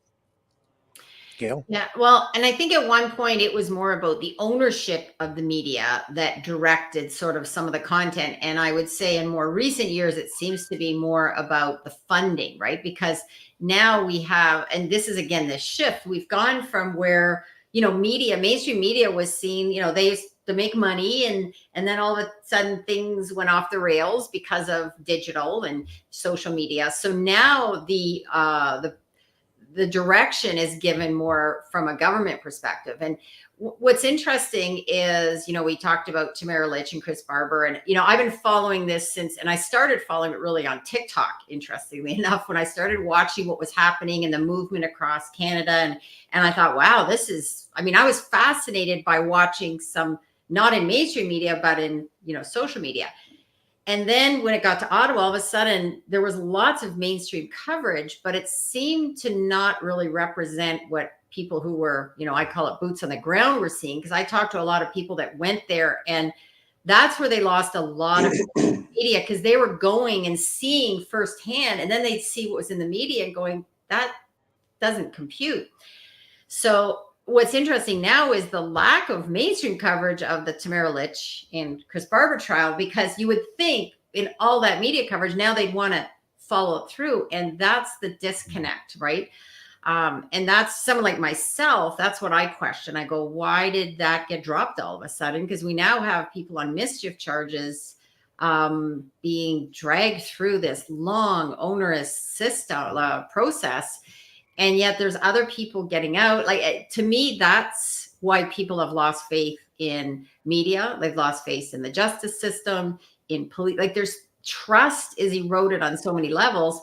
But what it is doing is opening up, people like Chris Dacey and people like you, Rick, because people now are wanting to get other information and now they're going, wait a minute, something's not adding up here. And it's an interesting time right now, as I would consider myself someone nonpartisan. So like, I kind of look at things through the lens of, that curious minds. I look at everything and I want to ask questions and I want to understand what's happening. And it's been interesting over the last few years. And for me, it really was an eye opener at the start of the whole pandemic and what's happened since then. That's when everything really seemed to shift for me to start seeing things differently. I think you were kind of getting into why is there no media coverage or not much mainstream media coverage anymore about particularly Tamara Lich and Chris Barber. And there's a very good reason for that. It will look terrible for them and for the government. And that's the reason. There has been a CBC reporter there quite often. Rebel News has been there pretty much the whole time. Yeah. But the trial certainly is not going well from the prosecution perspective. There's a lot of things that come out in there that are quite concerning. Wiped phones from Ottawa police, missing evidence, and then they spend weeks and weeks and put Chris and Tamara having to travel into town. A trial that should have taken 16 days is months in. It's costing huge amounts of money. I mean, that's all on purpose too, right? The process is the punishment in this case. But the reason that they're not covering it is because if they do, people will see that they're lying and that they were lying before. Yeah, and they don't want to give that to the public to use against them.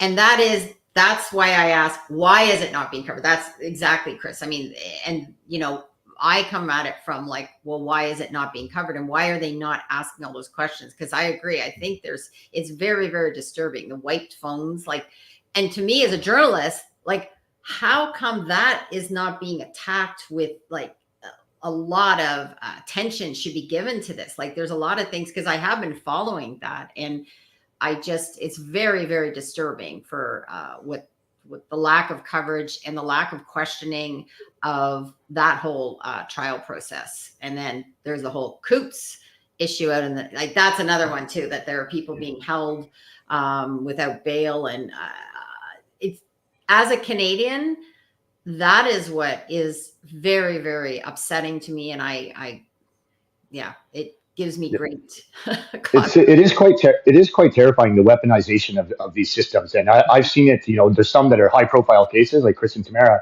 but I've also seen it being done to all kinds of people I've met through the convoy and since in Ottawa, where these people are arrested or charged on things that should never have happened, trumped up charges.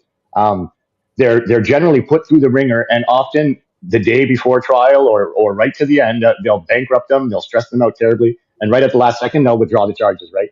And then there's nothing to do about it. And that weaponization and the targeting of people, I would have never thought that was possible prior to all this. And they literally can and will do it to anyone that they don't agree with or that becomes a thorn in their side. And that is truly terrifying. And they put fear. You're right. That is one thing I have noticed. It strikes fear. And I think the whole freezing of bank accounts really was concerning, because a lot of people, would make donations or they happened to be part of the protest. And yet, they weren't doing this for any, overthrowing the government. They just were against the mandates. And I think that's to me, that's perfectly reasonable for people to disagree with something like that, especially as time went on and more information came out. But yeah, I see it as it sends a message that to a lot of people to not protest, to not go speak up against the government, because you could end up, getting your bank account frozen. it's hard to blame people too for seeing that, right? They see violence inflicted on peaceful protesters. They see the law being weaponized, and I mean, I've been doing this, like, I kind of am over that fear a little bit. If they could have got me, they would have gotten me already. And unfortunately, or fortunately, depending on how you look at it, I don't really have anything to take anymore. Like, my business from before this is gone. I'm starting new and finding a new path. So I'm out there. I have the time, and you know, what is it? Can't take blood from a stone, really. So at least in my perspective, I don't have that same fear, maybe with someone who had young kids, but all these various other things to worry about. But it's no surprise that people are apprehensive about putting themselves out there. Chris, I'm interested in how you would describe your style of journalism. Would you say you're? I've described you as practicing new form journalism, or are you an activism journalism? Yeah, I would say what is it? There's some activism there for sure. I mean, that's kind of how I started. Yeah, it's really hard to describe, because I don't know if these words necessarily, like there's not really descriptions for how this is. We're kind of figuring it out on the fly. What's the word you're that not Jeff out there Beasley trying from to Beef be Rap? completely impartial or completely unbiased. No. You're coming at it from a very definite perspective, right? Yes, exactly. And I mean, I don't pretend to hide my opinions on things. I think when I started, part of the attraction for people was that it was me, and I was showing things from my perspective, right? Like, I'm right there, it's eyes on, but it's my experience. And I mean, I definitely have opinions about government, about all kinds of things. And I don't hide those. I'm pretty transparent with how I think and feel. And for the most part, though, good or bad, I show what I see. And you know, even there's people that probably would have been or are ideologically opposed to me on a lot of issues that I've developed relationship with and follow, and they follow back, and we are able, some of us, to interact okay. So I mean, as I'm getting more and more into this, I think I'm kind of trying to you know, smooth out some of the rough edges, and I'm trying to do things a little more strategically and tactfully, and with a bit more of a goal, instead of just showing up in a place not knowing what the heck I'm doing. I'm trying to put a little more forethought into it, and do it a little more professionally. But it's still basically the same thing. It's my perspective of what I see around me. I'm interested in what you have to say about that, Gail. Yeah, I think the problem is now that, I mean, journalism really is, it comes from a perspective. And I think, you know, now we look at someone like Chris as being activist journalism, when really he's asking questions. I mean, my show, Curious Minds, is really about, you know, offering up an opportunity to talk to people that aren't in mainstream media, or, you know, giving people more of a platform to, if they've been attacked. And Chris, I may have to have you on my show. So and this is, you know, there is no such thing as true objectivity. Even when I was in journalism school, you try to be as objective as possible, but you can never be 100% objective, because we all come from a background. We all come from, like, for me to go and talk about, you know, what it would be like to be in a wheelchair, I don't have that. I can try to understand, but I don't understand completely, right? So this is where you want diversity of views, diversity of people. And I mean, like, when I say diversity, I mean that in terms of viewpoints as well. And now it seems that if you ask questions that are tough to the government, oh, well, you must be a right winger, you must be, you know, a conservative. Well, maybe, like someone like myself, I just think, you know, it's about challenging those in authority, whoever may be in authority. That should be the job of a journalist, is to ask the tough questions.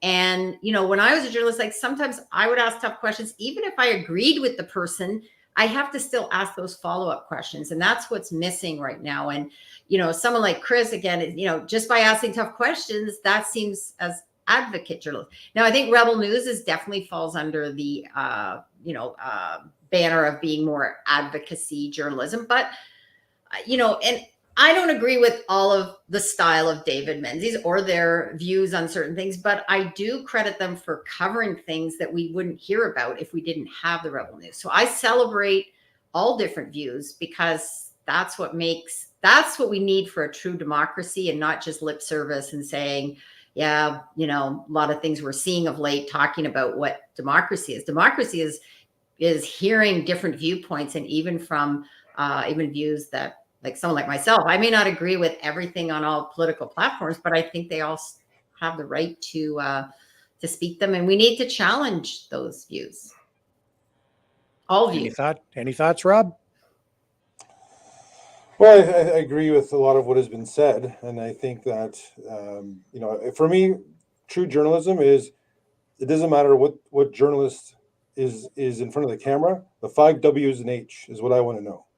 And if it's, if I can, most media today is not like that. Most media today will ask some of the W questions, maybe the H, but they'll give you a lot of diatribe about what you should be thinking. And that's why I find mainstream media so offensive to anyone who thinks, because it's really a giant PR machine as opposed to journalism. It's not giving us the facts; it's giving us what they want us to think. So I avoid that. Where I find the independent journalists, like when Chris does his live shows, and you feel like you're there, you're watching events unfold. There's no bias there. He's just basically reporting. I mean, when Joe Biden came into town and he's filming the motorcade going by, well, he's describing it as it's going on, and we're seeing it. It's a small example, but at least it was the five W's and H as far as he could do for a live segment. He wasn't actually interviewing somebody. But like I said, the mainstream media today is, I mean, I don't know anybody who watches it. Even my own parents, when they look at it, they're like, I can't even watch this anymore. And they get the news through alternate means, through independent journalism now. So CBC had a. Sorry, go ahead, Chris. Sorry, well, I was just thinking. So with the mainstream media, it's very obvious that they're going in with, they have a narrative, and they're going out to tell the story that they've already decided they want to tell. If they can find something that suits it, they'll add a clip here, they'll take this piece there. If what they go and see, and even though they've recorded it and they were there, doesn't fit their narrative, they just go home. And I definitely have my own thoughts and my own beliefs and my opinions about all this. But when I go to record the event. And good or bad, whatever is going to happen if I'm live, like that's happening live. People are like, oh, you edit it, you clip it. Well, I mean, sometimes I put out shorter clips also, but everything I do pretty much is live as well. So, I mean, it's good or bad. I'm going down, and I'm hoping maybe things will go a certain way. There's times where I would like to meet certain people and hopefully tell or highlight certain stories, but I really am at the whim of what happens in front of me. I'm not trying to be the story, although I am somewhat in it. I'm kind of a character, but it's more just showing me the story through my eyes. Mm-hmm. There was a panel like this, very similar to this, on CBC television discussing what happened to David Menzies. To me, what I got from their panel discussion was it was his own damn fault, because they're just grifting. He wanted that to happen so that they could raise some funds, millions of dollars. And to me, when I watched that, and I'll get you guys to comment on this in a broader sense, it just illustrated for me that the mainstream legacy media, all the folks involved with it, are having a really difficult time adjusting to the new journalistic reality out there. They're looking down their noses at independent journalism and losing sight of the fact that everything is changing. They're kind of snobs. To call them grifters, Rebel News, and I get it. Every time that they have a big story, they put their donation link on there, but they're not getting billions or close or partial billions of dollars from the government. So who are the grifters, for one? $1.5 billion the CBC gets, and they said they couldn't afford to provide New Year's Eve coverage. It's like our government couldn't afford fireworks either, or any type of ceremony or a light, or I mean, it's in that case, it's probably a choice. They just want everything to be gross and dystopian, and they don't want anyone to have any fun. But give me a grifter thing and I'll put together a whole team for New Year's. Yeah. Anyway, and they're being upfront. Like I always respect people who just put it out there. I mean, that's the one thing I have to respect about Rebel News is like, exactly where they stand, what they're doing. They're not trying to hide anything. And, it was interesting. I did watch part of that CBC panel, and yeah, that's where that sort of, approach, the very elitist kind of approach came out, right? That it was kind of like tisk. Oh, David Menzies is, he's inappropriate. And I love this because any journalist, and over all the years, Rick, I don't know if you ever had to do this, but we've all had to chase down people. And believe me, being a reporter, being obnoxious was seen at one point as kind of like a badge of honor. You were out there, you were supposed to get in people's face and ask questions and track things down. That's part of what being a reporter, you had to be tough, ask the tough questions. So, I mean, you know, whether you like or not dislike David Menzies should be totally irrelevant. That's not the case. And I actually think in this case, he really wasn't, I mean, he didn't do anything that I think was out of line. He had the microphone, he asked her questions in, I think, a fairly reasonable fashion. And it's just, as I said, I still am shocked at how this story, but it's interesting how this story has blown up, and it's got us all talking. It's also made it to a lot of the mainstream media. And I don't know, anybody that watches that video, I mean, you'd have to really be dug in and say that if you look at that and think that the police officer was in the right there. I mean, whatever you may think of Rebel News, that it like, just watch it a few times because it gets even funnier. What's your relationship like with other mainstream media, Chris? Yeah, I mean, you're running into them all the time, I'm sure. Yeah. At Parliament Hill. Yeah, I mean, I have a pretty good relationship with most of the people I run into. A lot of the mainstream media I don't see too often, right? So people covering politics are inside the building maybe, but I've gotten to know quite a few of the newspaper reporters here. I've gotten to know some CBC people. Gotten to know, done a few interviews with CBC Radio Canada. So, I mean, I see these people, Rebel News, Lincoln in particular, I spent quite a bit of time with between the trial and covering different events. So, I mean, I generally, like, people seem to think I'm a bit of a disturber, you know, or I'm out there causing trouble. For the most part, I get along with almost everyone I meet. I mean, it may be not as obvious with the video I'm putting out all the time, but when the cameras aren't off and in a normal situation, you know, these are people that just like anybody else, and I try to talk to them if I can. Man, you know, I can't see RCMP ever doing that. I can't even think of a time when I ever saw a mainstream media reporter arrested by the cops. Has that ever happened to any of? Have you ever seen that? Any of you? I don't think so. Well, it's all on camera. I mean, yeah. It was. Well, and did you see the video that Andrew Lawton put out? It was a speech with Christian Freeland talking about how important independent press is, how it must be protected, and it must be, you know, ensure the safety of independent media. Meanwhile, you have it on the bottom, you have Menzies literally getting thrown into a bus stop for asking the question. You know, it almost makes me wonder, like whose side is that guy a tyrant doing the bidding of Trudeau, or is he actually secretly trying to take everyone down? Like, because if you want to wake a bunch of people up and really show what the issues are, man, that's how you do it. Like that video is everywhere. It's international. It's on mainstream media. And I mean, there are a few people trying to justify it or blame Menzies, but I mean, that doesn't really go over very well at all. And that's actually kind of scary. The fact that people will justify it because they don't agree with perhaps his political leaning, so he deserves it. That's, I mean, it's more telling of the people making those statements than of Menzies. And last time last count, 15 million views on that video. Okay, what about this theory? The police officer and Rebel News are in this together, and they did this because they wanted us to blow up. No, I'm kidding. But it is. I could think of a scenario like that, but this officer, I mean, he has a history, I think, so it wouldn't surprise me. Someone said this, you couldn't script this better for a Rebel News story for a fundraiser. Like, it really was.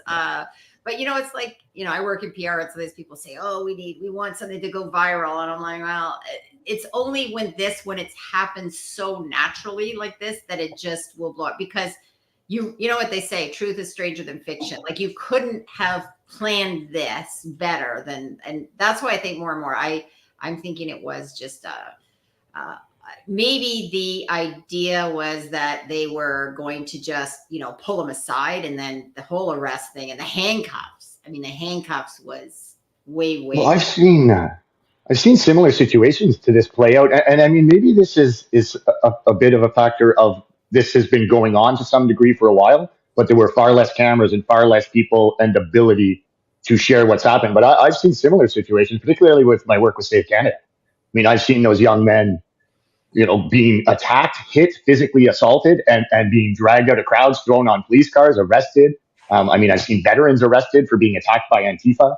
So these kinds of things really, like when you see them in real time, you say, I could not make this up if I tried. And you look back afterwards and you kind of wonder what's going on. I'm just a bit curious if this has been going on maybe to some degree. And now we're just seeing it, the masses are seeing it because of our ability to share. Yeah. That's a larger question. Yeah. Was this kind of stuff going on in the past and we just didn't know about it because people didn't have phones? That wasn't my personal experience. Was I just missing it, or have things actually changed? And maybe Rob, you have a better perspective on that. Well, I'll give you a perspective we haven't talked about yet. I'm a business owner and I advertise. And how does mainstream media make their month's end? Through advertising. That's how the model works. And how do they make their advertising dollar? Why do companies want to advertise? Because there's eyes watching their product. There's eyes watching their broadcasts. And when they start losing credibility and people aren't watching anymore, they're in a death spiral now. Because I, as a business owner, I'm not going to be advertising on mainstream media because I know it's going to be a waste of money. People aren't going to be seeing it. I know if I want to advertise, I'm going to advertise on Rebel News. I'm going to advertise on Facebook, on Google. That's where my advertising dollar is going. This mainstream media model that we have is literally in a death spiral. And if it wasn't for taxpayer dollars propping them up so the government could push its own narrative, I don't think the majority of them would be around anymore. And I really think that they've signed a deal with the devil. They've signed their own death warrants, because when it comes to these large media outlets, they have infrastructure. They have a lot of salaries to pay. They've got equipment. They've got all these expenses that the smaller media outlets don't have. They're not going to be able to compete on the scale because there is access to independent media now. And because independent media is so much more credible than the mainstream media, I don't think they're going to be lasting much longer, to be honest with you. Even with all that government money. Well, I mean, think about it. They're getting government money now, but there are numerous politicians that are saying this has got to stop. And how many people do you see? What do they call it? Kill the CBC or stop funding the CBC. There's a huge movement out there. I mean, there's a lot of people that are very upset with the CBC and the narratives that they're pushing, which has nothing to do with reality. Yeah. Here's an interesting thing that Chris said, and I if we look at what happened even during the convoy, this is not new. What's happened is that, I mean, a lot of people were arrested and removed and then dropped off outside the city, So, this maybe has brought to light something that is, it just happened to be, again, a reporter.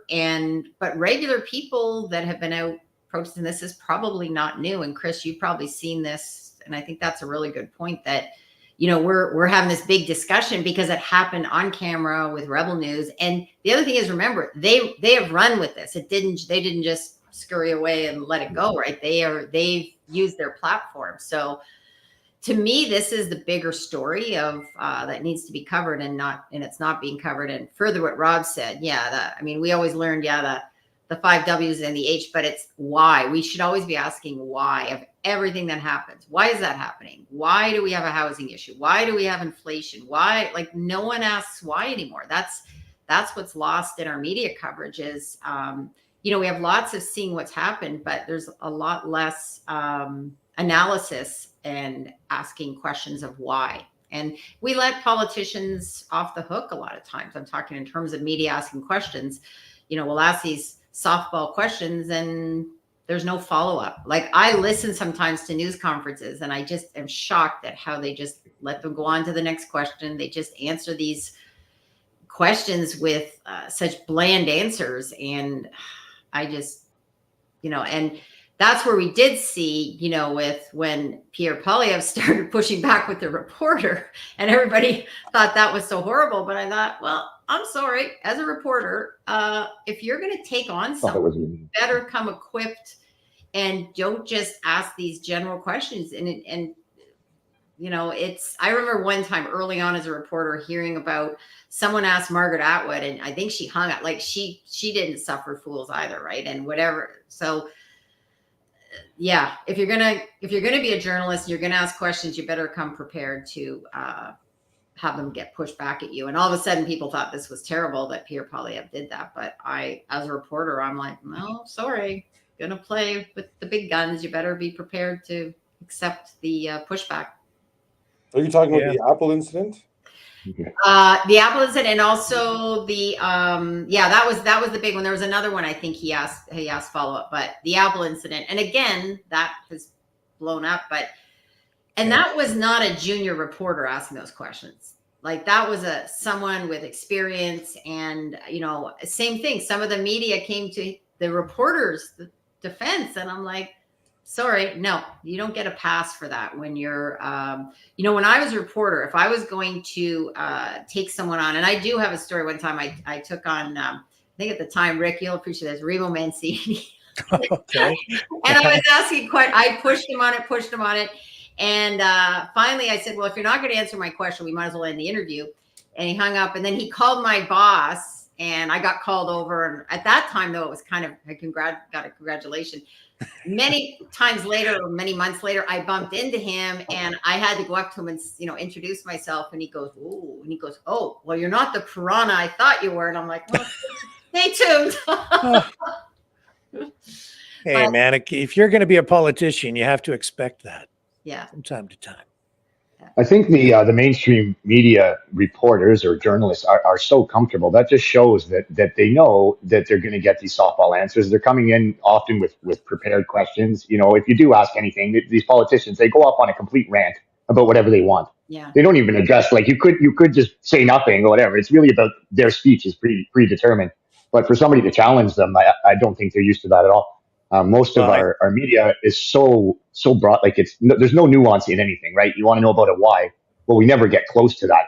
These are very complex issues we're dealing with in society, and they try to break them down into such simple, simplistic approaches that where do you even go from that? Well, do you think the reporters today are maybe afraid to ask questions that are a little difficult? Well, if their paychecks are in jeopardy or their jobs, then I suppose they would be. Yeah. And certainly during the pandemic, I think it was almost forbidden to ask certain questions. It still is to some degree. It's getting better, I guess, but it definitely still is to some degree. There's still subjects that are taboo right now. I think I got a strike here, a warning today on Facebook for sharing something and it came from Global News. So. I will say, if I was still working in mainstream media, I would have been gone. I know I wouldn't have survived working in it because there was not room to ask tough questions. And I will say this, sometimes I felt a little bit bad even during the conference, like the reporters that were coming out, they're doing a job that I do not envy, right? And it's much like police too. I did feel at times that was a tough road for many, because that's a very complex discussion, because unless they were going to quit, they probably had to come out and approach a story in a certain way. And I think police also had certain roles they had to play. That's interesting. Maybe that would, Rob could touch on that after too, but if you want people to stand on principle, you want people to do it in media or in policing. But if everybody just resigned right away because they didn't agree with what was going on, who would we have left in those positions, right? Like if all the good leadership quit out of principle, then they have no influence left. They're gone. And then you're left with either people with, rookies or whatever, people with far less experience, or yes men. So it is a very complex thing. It's hard to know what the best thing to do. Do you stay on and try to fight this? And I mean, you'd have to be willing to and want to, right? In media, perhaps these people don't have that same perspective, but just curious what you think about that, Rob. Well, I think, from what I've seen, I know that when the whole COVID shots issue came up, I know a lot of officers who were near retirement that said, I'm not going to be doing this. I'm not doing it, and I'm going to quit. And some other officers bucked the system. They were put on leave. They were not paid. I sat beside one particular officer at the Helen Groot trial who was just telling me about their experience with this and how they were not working for 8 months and now they've retired. Their house is paid off, and now they have a job at National Security with RCMP, working as a contractor, doing something completely different while they're taking in their pension. So where I'm going with this is that there are a lot of people that, a lot of officers that they want their pool, they want their lifestyle, they don't want to give it up. And unfortunately, they're not standing on principle. And that's a lot of them, not everyone. You have the Helen Grew people who are standing up for principle, and look what's happening to them. They're being dragged through the media, but they're being dragged through the media in a negative way until public opinion started to switch and started to was in favor of Helen Grew's story. And what did the OPS do? They stopped publicizing the actual trial because they started to become afraid of what the public is thinking, because they were not siding with the police. Well, Donald Best, independent journalist, is reporting on the Helen Grew trial. He's getting a lot of interest. The story is going around the world. He even had Frank Serpico commenting on what's happening with Helen Grew.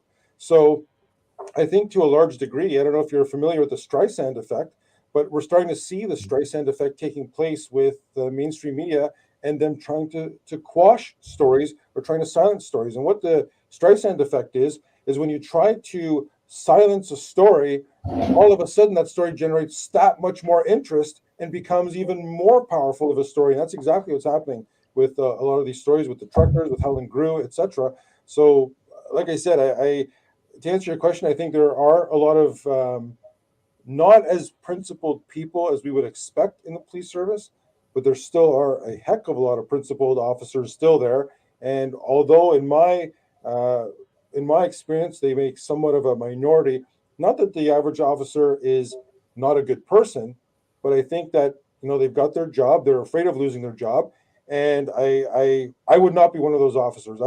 I'd be kicking up a storm, I'd be kicking up dust that you wouldn't believe. So, I wish there was more of officers like that, but I think that would be a representation of what the climate is in that institution. And just to explain to people who maybe aren't familiar with what the Helen Grew case is about, that's an Ottawa Police Service officer with, I think, about 20 years experience, worked a lot with domestic issues, if I remember or child welfare things. Child abuse section. Yeah. So okay.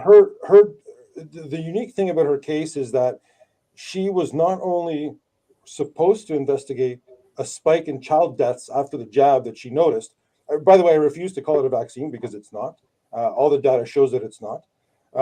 So in her duties, she noticed after the jab was being administered to infants, a huge spike in infant deaths was noticed.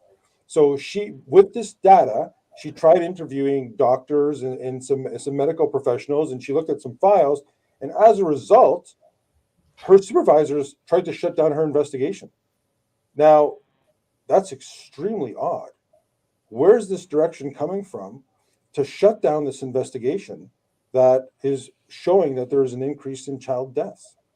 We know from other doctors, the ones that are not being censored, that there is a huge uptick in deaths. And if I approach this, I don't know if you find this interesting or not, but it's certainly food for thought. If I look at the story of the wisdom of Solomon in the Bible, there's a really good story here, and I'm going to touch on it quickly. Do I have the time to do this? Can I talk about this? Yeah. Okay, so if you look at the wisdom of Solomon story, is anybody here unfamiliar with that story?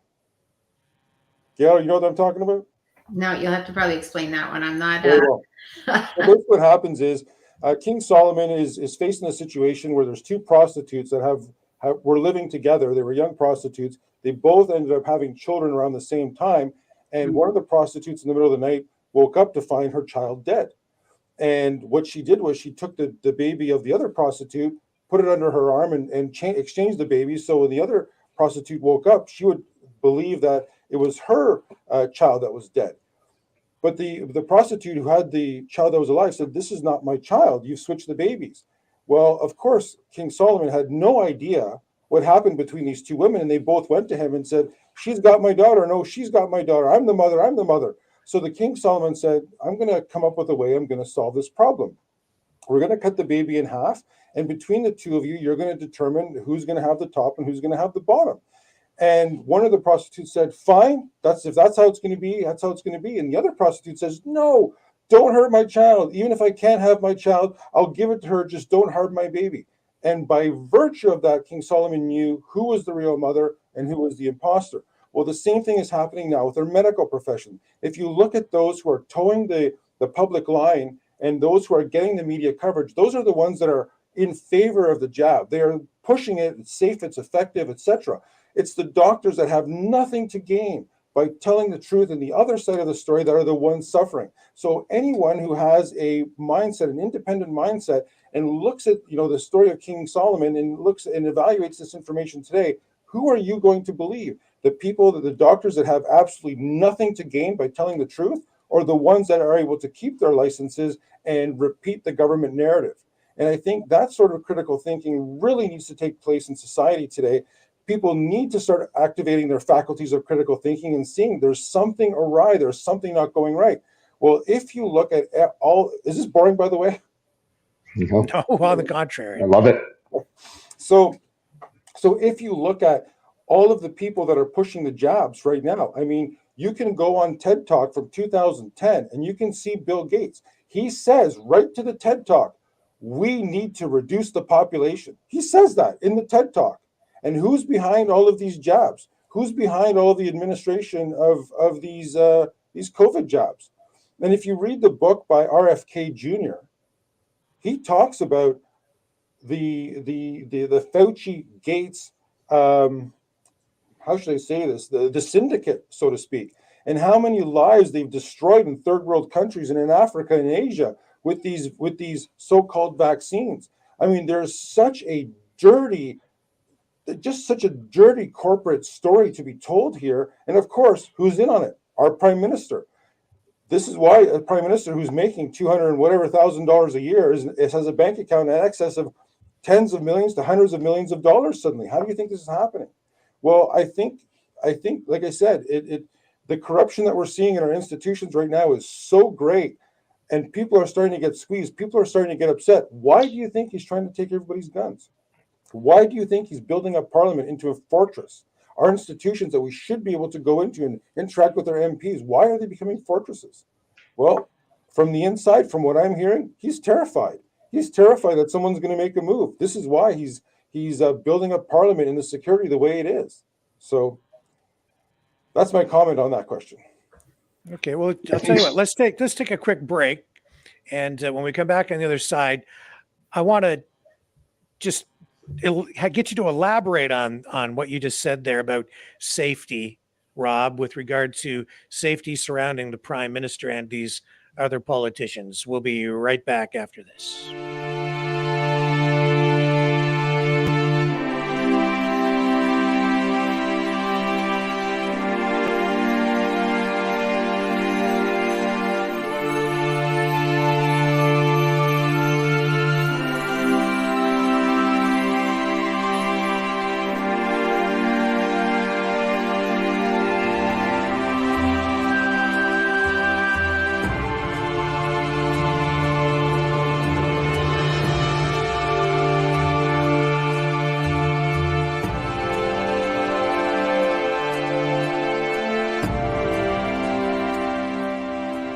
Maverick News. The world is watching.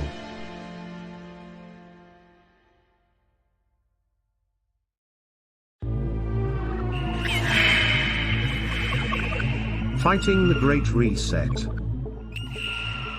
By leading the Great Resistance.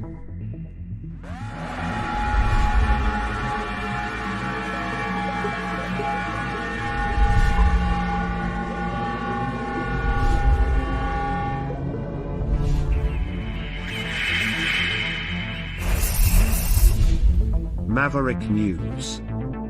The antivirus programs for your mind.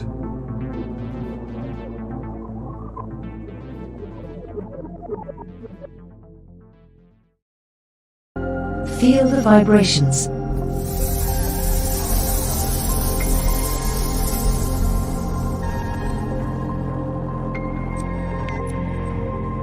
Our quest continues.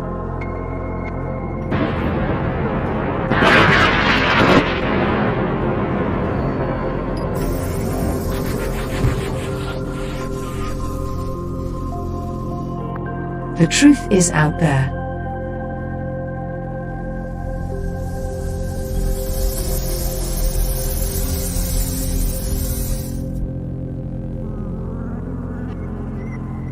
We are Mavericks.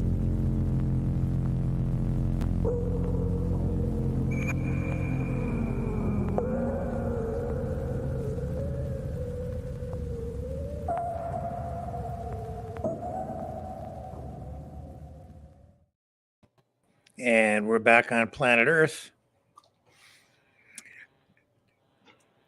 Chris, when I watch your videos, I see these politicians walking down the street, sometimes with RCMP around them, sometimes not. Chrystia Freeland walked up that sidewalk. There were RCMP officers there at the door, but nobody around her. I've covered the Queen. I've covered presidents. I've covered Canadian politicians, prime ministers, premiers. The security in Canada around our politicians has always been much less robust. You can't get near the president. You can't get near the Queen. But I've walked right up to prime ministers. In the current political environment, where I'm seeing sometimes the prime minister with RCMP around him quite often, but still walking right out into crowds of people, where sometimes it's a mix of people supporting him, happy to see him want selfies, but also people so enraged that they're red in the face and veins popping out of their foreheads. I'm worried about his safety, even Chrystia Freeland's safety. I don't want anything bad to happen to them or anybody. I just want, Rob, especially you with your background in policing, do you think the political the political environment, the environment in general has changed in a way that would warrant better security around these politicians? I'm interested in your thoughts because you're right there dealing with them, Chris, every day, seeing what's going on the ground. And Rob, you've got that professional background. I'm watching this on screens. Yeah, maybe I can touch on what I like. I always found it actually quite shocking that I could get that close. Like, I mean, just a couple of weeks ago, I was literally within feet of the prime minister. And actually, I was up against the building inside his protection. So his detail was on the outside. He was next. And then I was inside against the building. So, I mean, I was literally within feet of him. I'd had a long conversation with the RCMP that night while I waited for them. And they know me and they know I'm not a threat. But I wouldn't say that there would be no threats or no concern of threat for these leaders. It's a shocking difference from, like Rob mentioned, when I was covering Biden coming. He was never in view of the public once. He exited the building. They had a tent that his motorcade would pull into, his armored limousine or whatever it was. He was never visible. So he got in there, next building he went to, same thing, another tent outside. When he got to the house, they brought him around the back.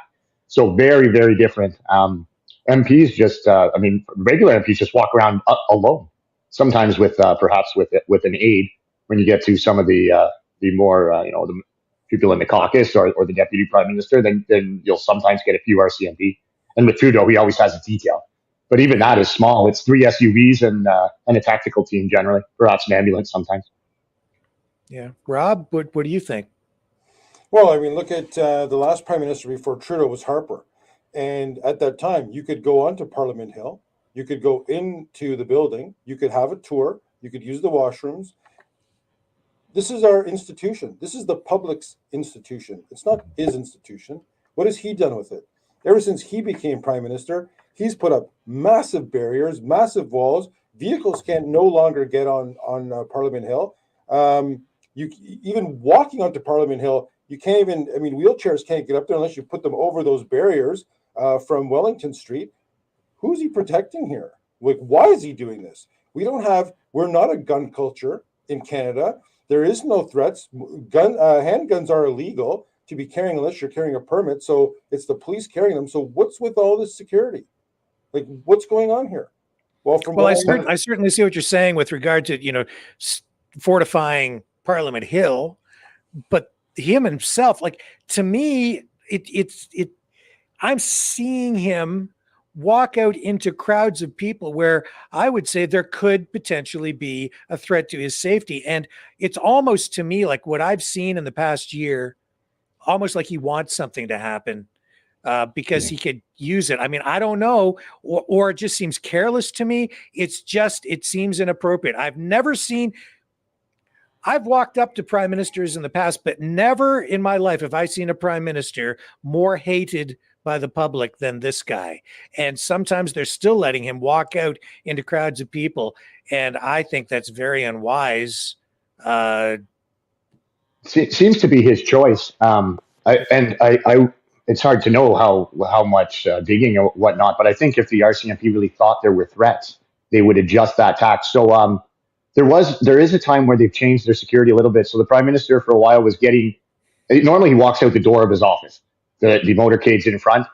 There was a time a while back where people were calling for a day of terror or something along those lines. It wasn't too long after the conflict there in the Middle East kind of popped off. And they adjusted their security for that.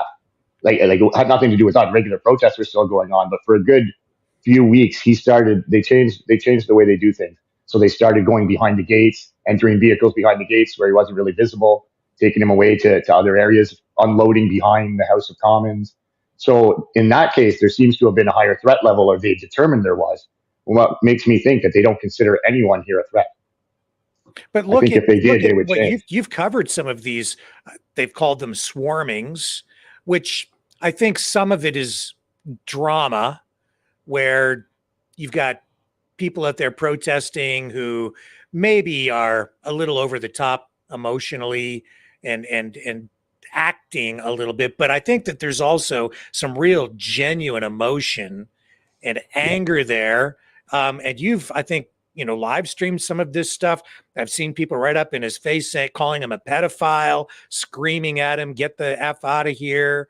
And within, they could touch him if they wanted to. Yeah, and you're really right about that emotion. I mean, I was the same way when the first time I put eyes on him, I was overcome with unbelievable amounts of emotion, and basically think of everything that's happened, all the trauma, all the hurt, all the stuff, everything comes out, and you almost you're shaking, you can't think, you can't talk. And it was only through exposure therapy really that I'm calm now around that. I mean, I got that out of me, but in my experience, when people first see him, they absolutely lose it. Absolutely lose it. And it's not for show. It's real. That's emotion that's trapped in those people. And when they see, somebody who's a large part of the cause of it, that emotion comes out. But at the same time, I've never seen any of those people who, yes, they're emotional, yes, they're screaming, but they didn't give any indication of being dangerous or violent. So emotions coming out, but I never got the same idea from any of these crowds. It was never really a situation where at least for me, that it looked like anything was very dangerous. Now that's crowds that I know, and certain types of people, they're often just everyday people. That wouldn't be the same necessarily of all crowds and all people with a problem with the PM. Any other thoughts, Rob? Well, I think, excuse me, I think the general public is getting very upset with this person, with Trudeau. I think there's a lot of anger. And I think to a degree, he's becoming paranoid, because why would he be boxing himself up the way he does? The RCMP detail that we see, there are people that are in plain clothes, they're wearing their ties, you can tell with their earpieces who they are. There's another contingent there that are in the crowd that are RCMP officers that look like regular people. They're also a set of eyes that we don't necessarily see, but they're in there as well. His security is much more complicated and much more beefed up than it looks to us, because we don't know who the people are in the crowd who are in that detail. He's obviously paranoid, because he is building up Parliament and reinforcing it security-wise, barrier-wise, etc. And even the stuff that he pushes. I mean, the psychological operations that he is responsible for, Environment and Climate Change Canada. I mean, climate change is such a nonsense term, means absolutely nothing, but it's just an excuse to raise taxes. But that's what he calls it. Every time I see a weather report from Environment and Climate Change Canada, I just shake my head and laugh. I just think to myself, how much of a fool this person is. And I think that anybody who doesn't raise these questions is even a bigger fool, because there is no such thing as climate change the way they're describing it. Climate has changed since the earth was made. It's nothing that man is causing or not causing. Climate is changed by sun flares, sunspots, etc. That's what's changing our climate. These nonsense programs that he's pushing forward. He can't take homeless off the street, but he's going to somehow affect climate on Earth. You got to give me a break. Well, at least we have tampons in men's washrooms. Well, that's exactly it. And on a security point of view, I saw something really disturbing the other day on a podcast in the U.S. We've had a few years now of defund the police. This public relations movement, defund the police. I know in Ottawa, a lot of the police officers are just overworked. They're understaffed. They're overworked. I know that from the people I'm talking to. But where this becomes really interesting is in Los Angeles. I think it was a couple months ago, was the first class of recruits that they graduated from their equivalent of our police college that are non-citizens. These are citizens. These are people that could not carry guns in the United States and are only able to carry guns by virtue of their employment with the LAPD.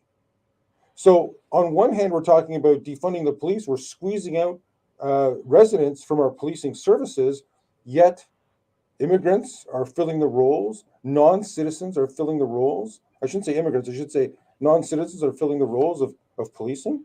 Is that where we're going? Because what I've noticed is anything that happens in the U.S. under the Biden administration is mirror imaged here in Canada. There's so much. The psyops are the same. The garbage that they're putting on our populations is the same. And I look at that as a model. And I ask myself, is that what the ultimate goal is to have people who are non-citizens carrying guns, being able to use force against us, citizens of Canada? And going back to Rick, what you said about Trudeau and Canada's going to be the first post-national state. Try to find that clip. I've tried to find that clip. I can't find it anywhere on the internet. I know he said it because I watched him say it live, but I can't find it anywhere. I don't know. I challenge somebody to find that clip and send it to me because I would really like to use that in a podcast that I would do addressing this issue. I think what's happening under this Trudeau government is scary. He knows what his plans are, and I think that's exactly why he's barricading himself in. He may have these very small greeting or small scrums where people have access to him, but he's got his security thugs there ready to protect him. But I don't see him in large crowds. And I know that underneath Parliament, they're building a two-lane highway underneath Parliament to move around. Why is he doing that? Why is that necessary if Canada is so safe?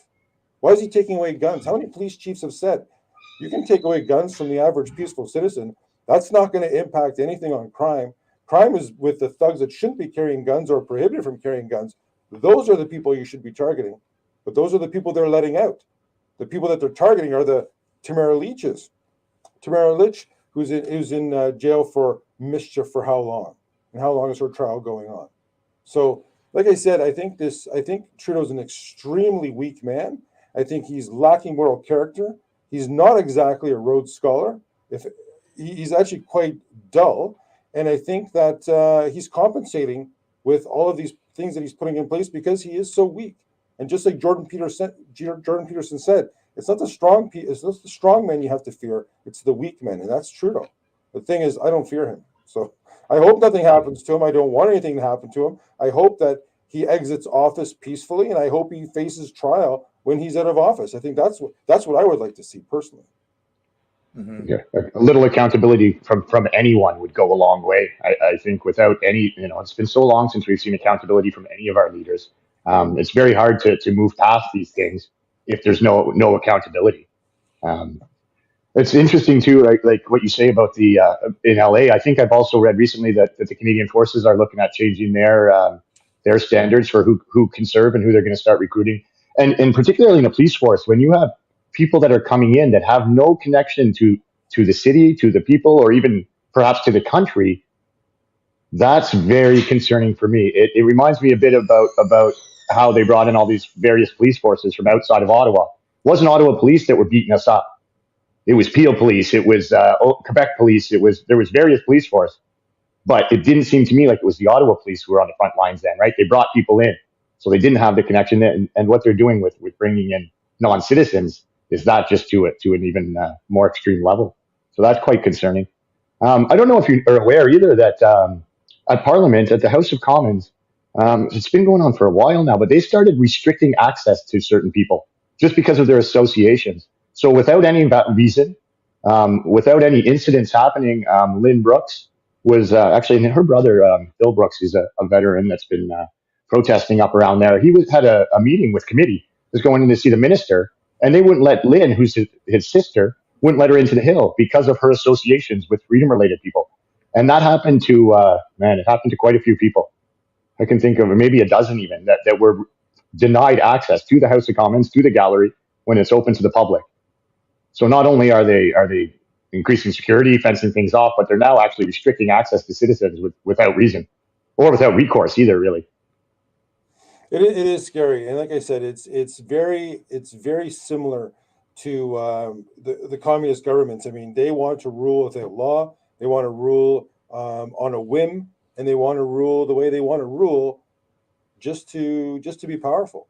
In a democracy, that doesn't work. I mean, we are already experiencing a decline in our quality of life based on prices that we're seeing in stores, based on the corruption of our institutions, the corruption of our healthcare system, both the federal and the provincial levels. Like the armed forces are being depleted. They can't recruit. The stupid psychological operation programs. So the transgenderism on every cruise or on every government institution. I mean, you don't have to. If a behavior is normal, you don't need to normalize it. And it is essentially, if you've watched Yuri Bezmenov's interview from 1984. It is exactly the psychological demoralization of a population. That's the program they're putting forward. I even believe that the whole flat Earth movement is a psyop, and I think people have become so suspicious with government that they're actually believing this crap. But you can look outside yourself, and I mean, with an open aperture lens at nighttime, you can take a picture of the stars, and within 5 minutes, you look at the picture and you can see the stars are moving. Well, why is that? Because the Earth is spinning.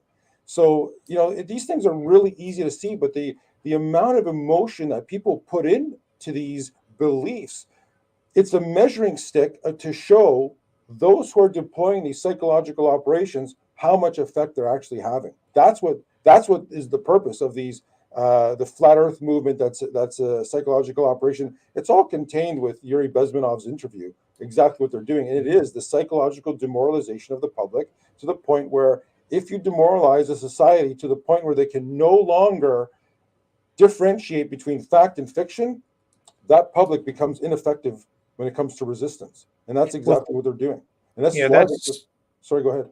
Yeah, that's the other side, or the negative side of social media, that allows whoever is running these psyops to reach out and get into people's minds in unprecedented ways, in incredibly effective ways. So it's great because you have citizen journalists or independent journalists, people with phones holding politicians accountable. So there's that when we're not being censored. But on the other side, it's also being used as a tool. And I think you're quite right, Rob, for psyops and psychological manipulation of people, and maybe even manipulation of our elections. Do you guys have thoughts on that? There's no doubt. There's no doubt. Go ahead, Chris. You want to go ahead? Go ahead. Yeah, I would just think for sure, man. I know, the amount of information and the amount of these issues that are constantly being thrown in our face, that's not by accident, right? We are overwhelmed with information. And if we're spending all our time worrying about, the Earth is an oblate spheroid, for the record, but if we're spending all our time arguing about that, we're not even getting close to the issues that matter either. And that's a problem as well. Yeah. I absolutely, there's no doubt. I mean, it's even come out, even the mainstream media has carried the stories that China is interfering financially with our elections. And they are buying social media time, the social media spots, advertising spots. And it becomes very unfair because when there's actual limits on how much a campaign can spend, yet third-party advertising is coming in to augment a campaign to give greater exposure to a desired candidate. Absolutely. That's interference in elections because it's going outside the rules.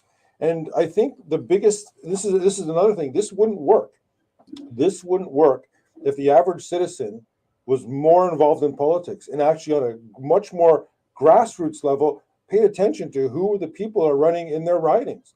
So many people I know, which is really unfortunate. More and more people are taking a part in politics, but so many people I know either don't vote or they vote on the name that they most kind of like on the ballot because they have absolutely no idea who these people are. And democracy fails when the public fails to take part in it. And that's what we're seeing right now. With election turnout so low, people can't be bothered. The apathy, I'm not gonna make a difference. Well, a small band of truckers in comparison to the size of the population of Canada sure as heck made a difference. And so can anyone else if they start taking part in our civic institutions. It takes far less than people would think, and one of the places, or it seems that the places that people are the least involved. So yes, we have already bad numbers at the national level, but when you get all the way down to municipal, for mayors, for municipal councillors, and school boards, you have even less interaction there. But those are particularly school boards, they're doing a lot of things what people wouldn't even realize, right? If people were paying a little more attention, going to these meetings, they can have a real effect, and they can have an effect very, very quickly at those lower levels. And same with the council levels, city council levels. You can make a real difference, and you can make a difference fairly quickly on those levels. And it doesn't take a much smaller group than you would think to start getting involved, and they can start having a real effect. Localism defeats globalism. I'm just going to caution Chris that statement. I think you're right. I think the municipal governments are closest to the public, but the municipal governments are pretty much run by the province. And the law escapes me right now, but ultimately it's the province that determines the powers of the municipalities. So the strong mayor powers too. Yeah, exactly. But nonetheless, it still stems from the province. So the two real institutions that we must get good people in are the federal system and the provincial system. And I think everything flows. excuse me. Everything flows downwind from that, or downhill from there. So I think there really should be a lot more participation on the provincial and federal levels from the general public on who's elected, without a doubt. Yeah, and I mean, it's how do we get there? I wonder. I wasn't really a political guy but when these things started affecting me, I mean, I owned a business in Ontario under Kathleen Wynne for quite a long time. And every year, more and more issues were affecting, my life and my family and the bottom line of business. So I kind of started caring about this stuff that way, and naturally, because it was affecting me. Maybe for a long time, people weren't so affected, but with how quickly our systems are being corrupted, with how inflation's out of control, there's just so many issues. I think, unfortunately, the suffering that's going to start affecting so many more people will bring people into politics. They're going to have no other choice but to have to care. When it affects you, when it affects your family, is a lot different than some abstract idea that you think has nothing to do with you. And then you have also the issue of, controlled opposition. You have the issue, I'm just going to research it right now. Ontario political parties. Last I checked, Derek Sloan was still taking donations, talking about being the leader of the Ontario party. It's not even a registered Ontario party. I don't know if you're aware of that. I don't think it is right now. No, it wasn't. I wasn't actually. So there you go. So there's a perfect example of, you hear the guy ran for New Blue. So you hear the question, well, why can't the Ontario party and the New Blue party get together and you'd be much more effective? And people don't understand that the New Blue is a legitimate party that stands for what most people would want: freedom of our children in schools, not to be sexually groomed. We're the only party that stands for that. Whereas the Ontario party, remember, Rick Nichols jumped onto the Ontario party. He was never elected as an Ontario party guy. He voted for Stocki on behalf of the Ontario party. And then when the Ontario party was a party during the election, they were legitimate then, but then they were deregistered right after the election. And since then, they have not been a political party, yet Derek Sloan's going around and he's soliciting donations and he's talking about the Ontario party as if it's a legitimate party. It's not. It's not even a registered party in Ontario. So where I'm going with this is the politics has become so dirty that even the legitimate parties that are trying to go up against the establishment parties right now, which are all run by above them for the same purposes, there's no difference. You didn't see Andrea Horwath of the NDP. You didn't see Del Duca of the Liberal government criticizing anything Ford said or did when it came to the jabs. They were all on the same page. There was no adversarial relationship, which there should be. That's the whole point of an official opposition, to give the opposing view of a government policy just to give food for thought. It may not be a strong position, but at least it gives the public something to think about. There was none of that. It just shows you how dangerous politics has become, how infiltrated it has become from above the level of the politicians. And what do we do as the public? Do we accept this? Or do we say, hey, we're going to organize, we're going to have candidates that actually care about us. We're going to have candidates that are not multi-million-dollar silver spoon born babies trying to pretend they're like the average Joe and mimicking our sufferings at our surf level issues. They don't care about our surf level issues. They don't have the same issues. Their issues are making even greater amounts of money that they've already had while they pretend to be like us in the middle class. So until we get people that represent us running in politics, our level, the average middle class person, nothing's going to change. Both Ford is a multi-million-dollar silver spoon baby. Same with Justin Trudeau. These two have to go. We have to replace them with legitimate parties and legitimate candidates. I mean, I know I've talked a lot about politics on the show tonight, but that is the only peaceful way we're going to resolve the issues that we have today. Politics is our institution to do that, and they're trying to obfuscate our abilities to exercise those rights in a political forum. And that's why more people really need to get involved and take part in politics. And like I said, there's a lot of naysayers out there, and I wonder how many of them are legitimate and how many of them are paid. Oh, that's not going to change anything. That's not going to change anything. It's the only way to change anything. Yeah, I agree with that. And it concerns me when I hear people say, we're never going to vote our way out of tyranny. I hear that a lot. I understand what people mean by that kind of, but when I hear people promoting that, I don't think people understand what it is they're really being told, which is, I guess we're going to have to do away with democracy then, in which case you're not going to have a vote at all. Or am I missing something or taking that the wrong way, Chris? No, I think that's really what is being said. And, people knock our institutions a lot, and there's people that definitely want to tear them down. But I don't think they realize what, perhaps, or maybe some do, actually, some definitely do. But if these systems get torn down, it is going to be chaos and suffering at an unimaginable scale. Like people do not really talk about it. But if suddenly our systems start collapsing, we are all in for a world of hurt. You can't destroy any system without having something. There's way too many people. You need to have something to replace it and a way to do things.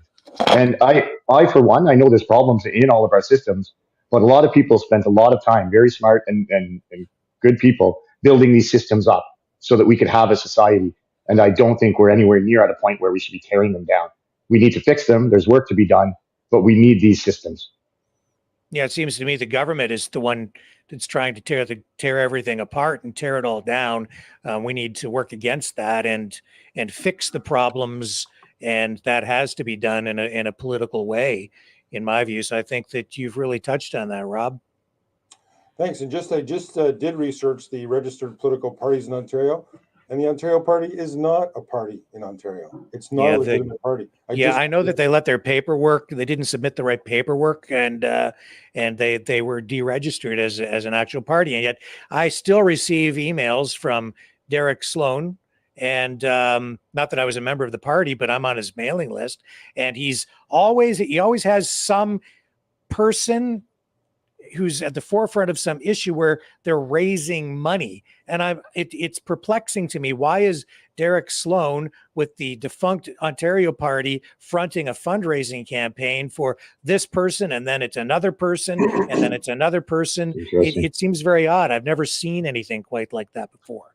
Do you know what's going on there? Oh, absolutely. What it is, it's a matter of how many times are you going to go to the well to donate money to a political party?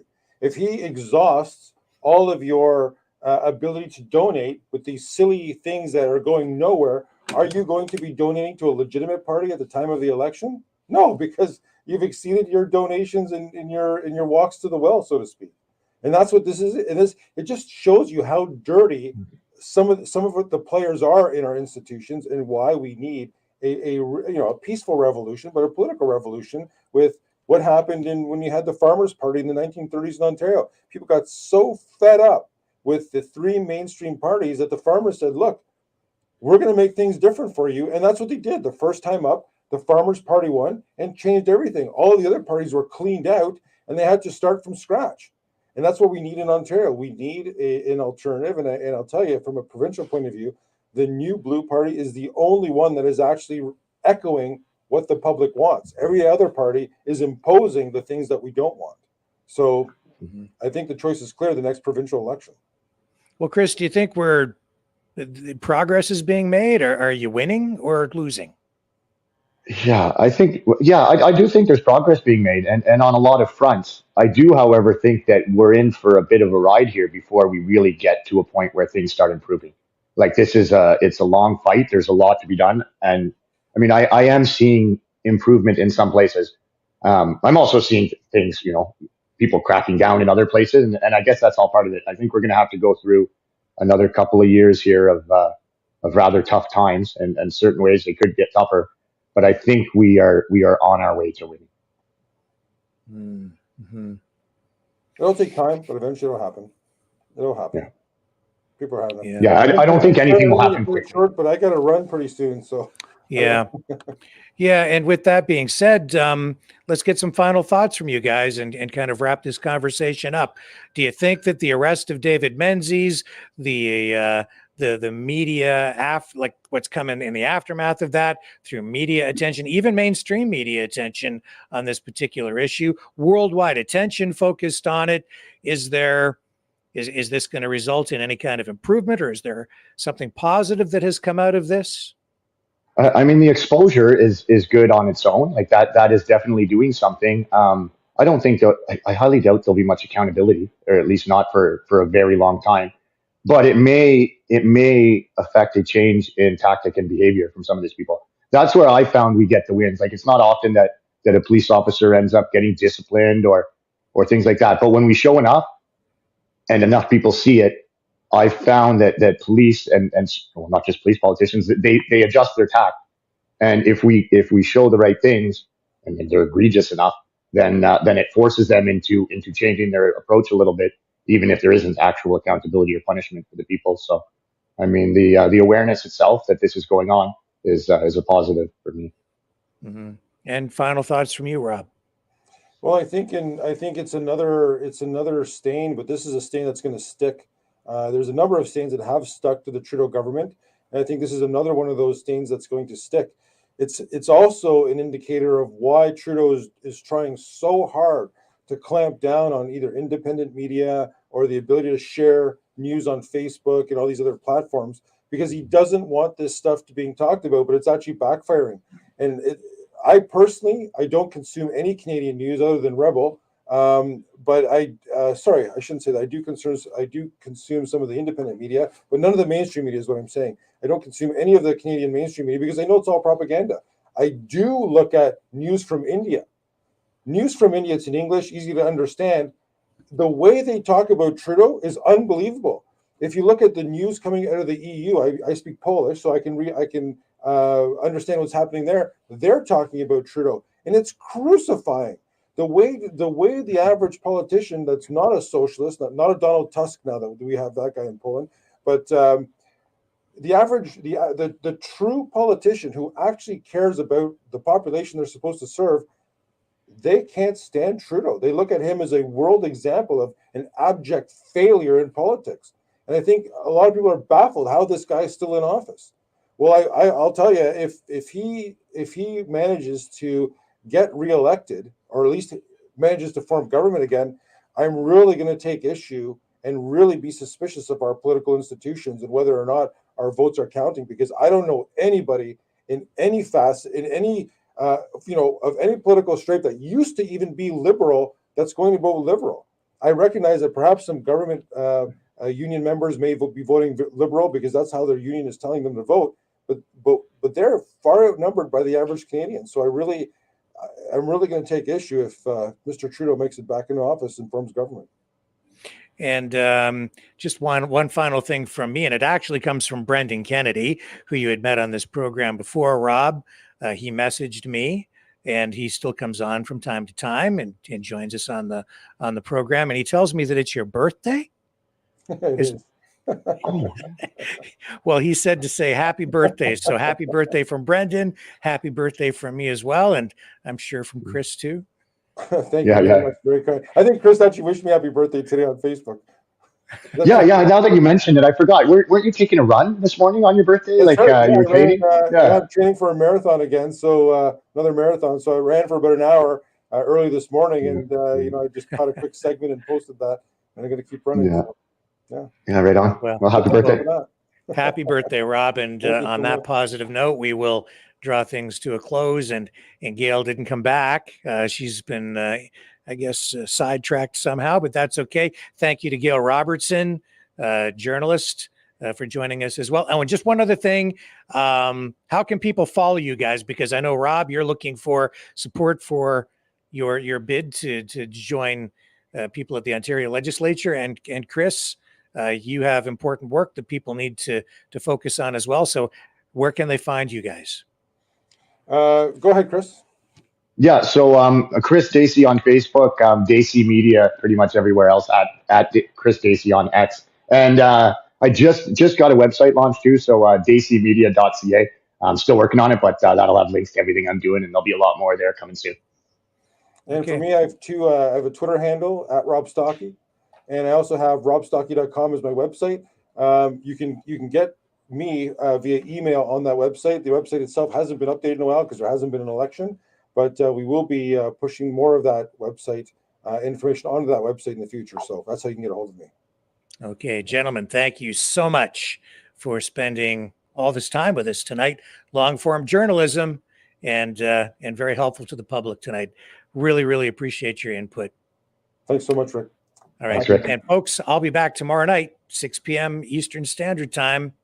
Catch you guys on the flip side.